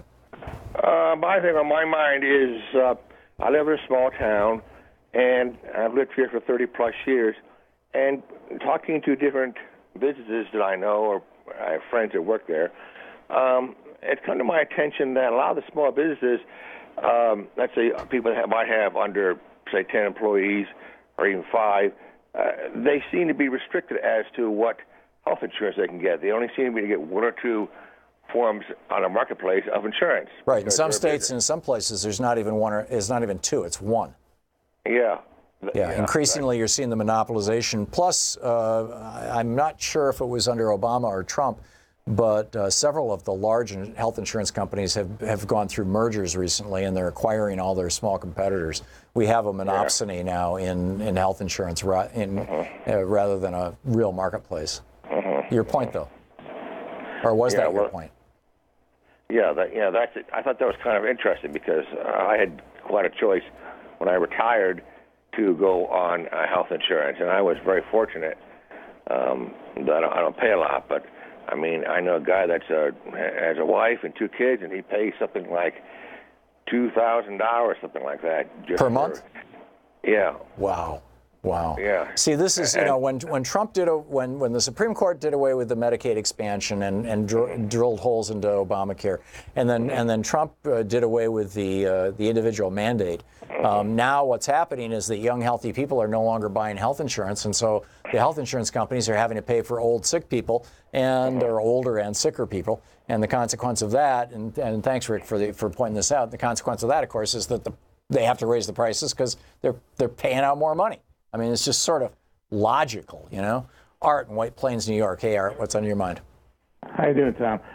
This is nothing that's a major concern as far as the global problems, but I was watching this program on channel CBS on Sunday morning, and there was this one segment where they put out a poll about people wanting to have their 4th of July celebration, and guess what? Trump came out to be the highest percentage of all these people, like all kinds of celebrities. Wait a minute. What am I? I'm missing something here. Art. The primary. Art. Yes. And if I've missed it, if I don't understand, I'm guessing that's true of a lot of our listeners. I'm not sure what you're talking about. This was a poll that was done by CBS asking what question? Who they would like to have at their 4th of July celebration. I'm sorry if I see. That properly. Who would you invite to your town to be with your 4th of July celebration, that kind of thing? At your personal dinner or gathering. And people, and what percentage of people chose Trump? Over 51% of the people said, and that's, the poll was not even substantiated where it came from. It was just one of these facts. But it's all about perception. How do you know this wasn't one of those online polls that are so easily gamed by the bots? Possibly, but they didn't even say where they got this. Yeah, I'll bet it was an online poll, and some right-wing groups sent a bot over there to vote over and over again. Because I can't imagine 51% of Americans would want Donald Trump in their home for for anything for 4th of July. Probably the last person I would want. Yeah, that's. It's just upsetting. I just had that's pretty strange, I guess. Yeah. All right. Thanks a lot for pointing it out. That's fascinating. Chuck in Chicago. Hey, Chuck. Thanks for listening to Chicago's Progressive Talk. What's up? Hi, Tom. I'm a teacher, and this is some of the few times of the year that I'm able to call you. Oh, great. What's up? I'm off. So, Tom, I had an idea. This may take a while, but let's say it comes out that Mitch McConnell actively was in on this Russian conspiracy to steal the 2016 election. Now, it might take until 2021, but couldn't Gorsuch and the new appointee be impeached as part of a criminal cabal to steal the court? That would be the only remedy. I had this conversation a little earlier with another caller that you can't, to the best of my knowledge, and I've not heard anybody say anything contrary to this, there is nothing in the Constitution that provides for the removal of people in office with the exception of impeachment. And impeachment can be done not only for people who are elected to office, but also people who are appointed. In fact, you can even impeach somebody like Scott Pruitt if Congress chose to. Anybody basically who's a federal officer. And but in order to impeach somebody, you have to accuse them of a crime. You can't impeach somebody simply because they got the job not through their own actions, but through the corrupt actions of somebody else. To the best of my knowledge. And so I think that the only person who could be impeached would be Mitch McConnell, not Neil Gorsuch, tragically. Okay. Yeah, that's too bad, because I thought that might be one remedy around this. But no, the two remedies that are fairly obvious to me, although I doubt either one of them will be employed, is number one, court packing. The Article 3, Section 2 of the Constitution gives Congress the right to regulate the number of justices on the Supreme Court. In fact, actually, it gives them the right to regulate the Supreme Court, and there's no definition of what regulate means. It's always been interpreted to mean the number of justices, but it could mean other things as well, as Hamilton pointed out in Federalist 78 and Federalist 81. And FDR tried and famously failed miserably. He didn't fail. He didn't fail, Chuck. There have been a couple of really good books written about this. FDR didn't fail. He just stopped. Because the court changed and started going his way, and so he stopped. But he had the support of Congress. He had enough votes to make it happen. And what he was doing, his court packing scheme, at that time there were either 4 or 5 members of the court who were over 70 years old. And so what his proposed program was that all the members who are over 70 collectively have one vote. They all become, they cease to be associate justices and they become justices emeritus. They're still on the court. They still hear the cases, but collectively they have one vote, and they have to vote, and whatever the majority of them votes, that's that one vote. And then to bring it up to 9 full votes, he would then add 3 or 4 new members of the court. Of course, they would be FDR appointees. And and like I said, he could have done that. Now, so that's one way that it could be done. And you could simply expand the number of justices. You could say, hey, instead of 9, we're going to go to 11. or 13. And for that matter, Donald Trump and the Republicans could do this too if they wanted, which is a scary thought. And the other is court stripping, is to write into legislation that citing Article 3, Section 2 of the Constitution, that we are passing a law, whatever it may be, campaign finance reform or corporations aren't people or whatever you want, that may not be reviewed, that is not subject to review by the Supreme Court, may not be reviewed by the Supreme Court. This is one of those exceptions listed in Article 3, Section 2. And it's very rarely done. I mentioned it to Congressman Ro Khanna earlier, and hopefully they got the gears turning, but we'll see. Thanks for the call, Chuck. Right. You're listening to Thom Hartmann. Visit ThomHartmann.com for audio and video archives. Back with more of your calls in just a moment here on the Thom Hartmann Program, Talk Media for the sane among us.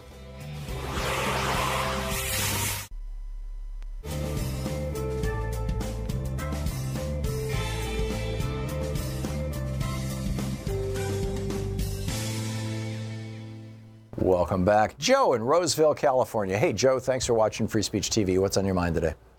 Oh, dear old Mitch McConnell wanted us to wait and let the people speak as to who should sit on the Supreme Court next. Right. We spoke, and the majority of the country said we want Hillary to make the pick. Right, by almost 3 million votes. Yep.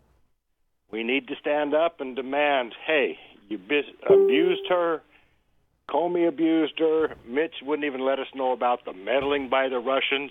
Yep. We need to remind the popular vote pauper shouldn't have this pick. It should belong to Hillary. She can pick Barack Obama if she wants. She can pick herself. But we need to sit her pick on the court. Yeah, unfortunately, I agree with your sentiment entirely, Joe. I absolutely agree with the sentiment. But I don't see any legal or constitutional way to make that happen. Do you? I think we just need to shame them into it. Oh, I don't think these Republicans. If they have shame. Yeah, they don't experience shame. They're shameless. I mean, we need to remind them. Like dictionary definition. The people spoke. Yeah. The majority said. Well, the people spoke in 2002. Al Gore got 500,000 more votes than George W. Bush, but the Supreme Court put George W. Bush in the White House. The silent majority sits idle again. Yeah. Yeah. Unfortunately. We don't want to upset them. Yeah. Excellent point. Sarah Sanders gives her testimony of our great, wondrous leader every day. Yeah. No, I get it, Joe. I'm completely with you. Joe, I got to move along, but thank you for the sentiment. I salute you. Charlie in Los Angeles. Hey, Charlie, thanks for watching us on YouTube. What's up? Hi, Tom. Thank you for your work, by the way. My pleasure. So my question is, are there any alt-right Democrats that work on behalf of the 1%? There are a few Democrats who have a fairly consistent voting record on behalf of the 1%, yes. And they tend to represent red states. I'm thinking Joe Manchin, Heidi Heitkamp, Donnelly, I forget his first name. Those are the three who voted to put Neil Gorsuch on the Supreme Court. They're all running for re-election in states that Donald Trump overwhelmingly won, and they are all operating on the theory that if they behave like a Republican, people, when they go to the polls, will vote for them instead of the real Republican. I think that's a huge mistake. As Harry Truman pointed out, when people are given the choice between a Republican or a Democrat who behaves like a Republican, they'll always choose the Republican. The flip side of that, obviously, is if people are given a choice between a Democrat, a Republican who behaves like a Democrat or a real Democrat, they'll always vote for the real Democrat. And I would take it down to even simpler. If people are given a choice between, a corporatist, regardless of Republican or Democrat, versus a progressive populist, be it Republican or Democrat, they will vote for the progressive populist every time. And tragically, in Trump, they voted for a right-wing populist, which is a very dangerous form of populism. But I think that these senators who think that, and Claire McCaskill's another one, although she's not up for re-election this time, I think these senators who think that they can slip by in largely Republican districts. People forget Bernie Sanders won West Virginia in the primary by like 22 points. Progressive populism really does work, and it works against Republicans. And these Democrats who think that that's a bad way to go and that they're just going to, be Republican light and get more and more money from the Republicans and all this kind of stuff, it's terrible. It's destructive, in my opinion, to the Democratic Party and to our democratic principles. Charlie, thanks for the call and thanks for watching us. We'll be right back. It's 10 minutes before the hour.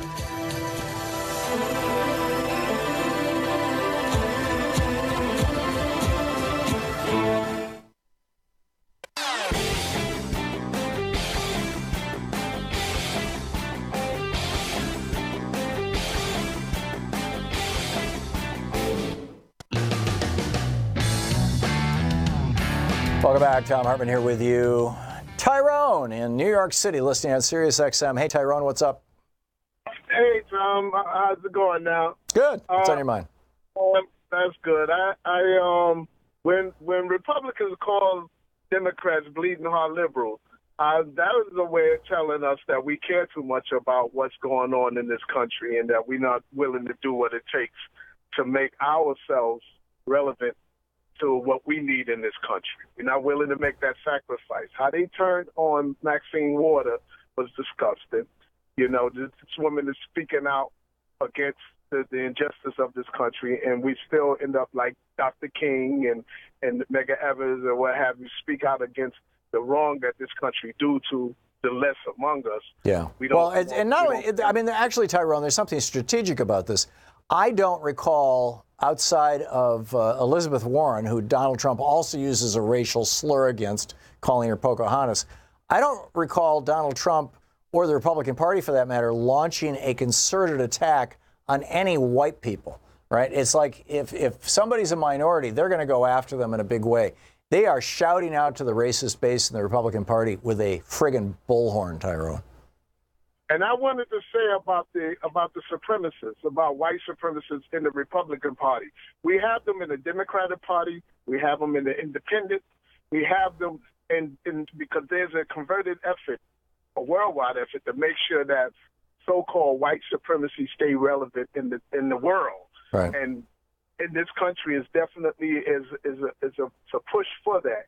And because we don't recognize that there are some people that, like the Democrats, that went over to the Republican Party and voted for Donald Trump and pushed his agenda and continue to push his agenda. A lot of that is because of the fear of white disappearance. Like they're not gonna be relevant no more in the world. So it's not just relevance; it's power.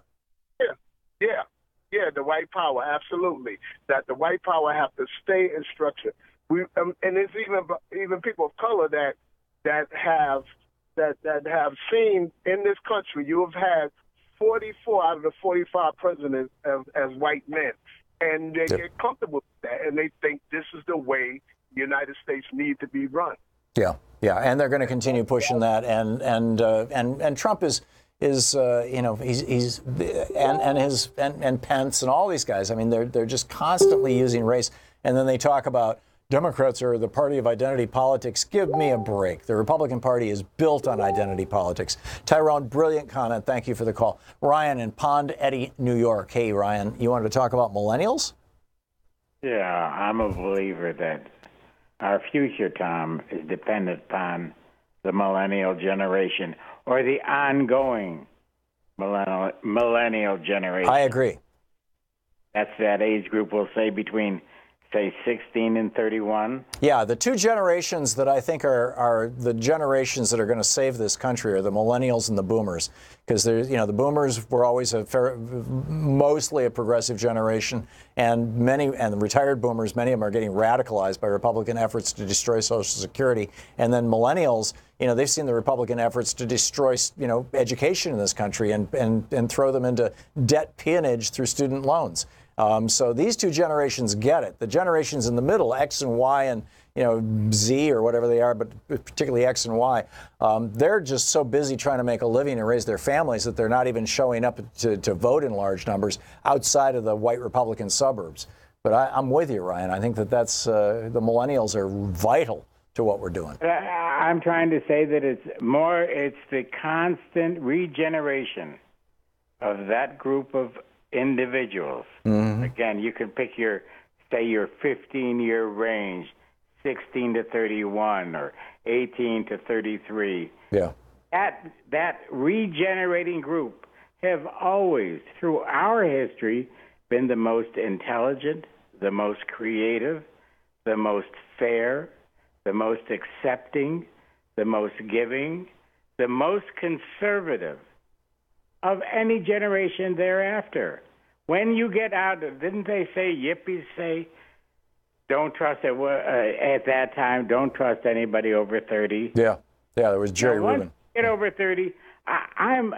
I'm like Bernie's older brother. We were born 2 weeks apart. Mm-hmm. We are married in the same year. We have the same political philosophy. He's the straight and narrow brother. I'm the older errant brother. Mm-hmm. So I've had an off-course life. From the 60s I've seen, even the 60s when the war, it was the young folks that were 18 and I was in my late 20s, and I was watching these young people, what they had to say about what was going on morally, and since then I've always been a dilettante sociologist. So I'm trying to spread the message until that group of people get a chance to realize they have that kind of power to make the changes. I think they're realizing it. I think these kids from Parkland are creating an extraordinary example. What is so shocking to me, the Parkland students are doing a bus tour all across the United States. They're drawing huge crowds. They're actually, producing political change, and our media is not even covering it. Now, part of it might be, because we've reached out to them a number of times and asked them to come on this program, and they never react. They never respond, which is just, if you know how to get in touch with them, tell them. We would like to publicize what they're doing. And maybe that's why the big networks are ignoring them, because their PR people are, incompetent. But it's so, surprising and disappointing to me that is getting no coverage in the media, none whatsoever. But the millennials are moving. They're moving forward. We'll be back tomorrow. Thanks so much for being with us. And don't forget, in the meantime, democracy is not a spectator sport. It requires you. Get out there, get active, tag, you're it. See you tomorrow. You've been listening to Thom Hartmann. For audio and video archives, visit thomhartmann.com.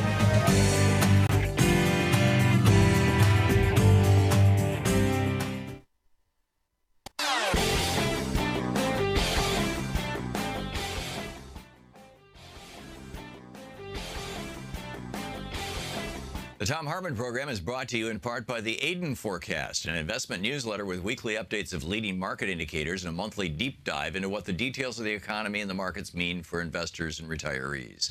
On the web at aidenmarkets.com. The Thom Hartmann Program is brought to you in part by XChair, the XChair office chair.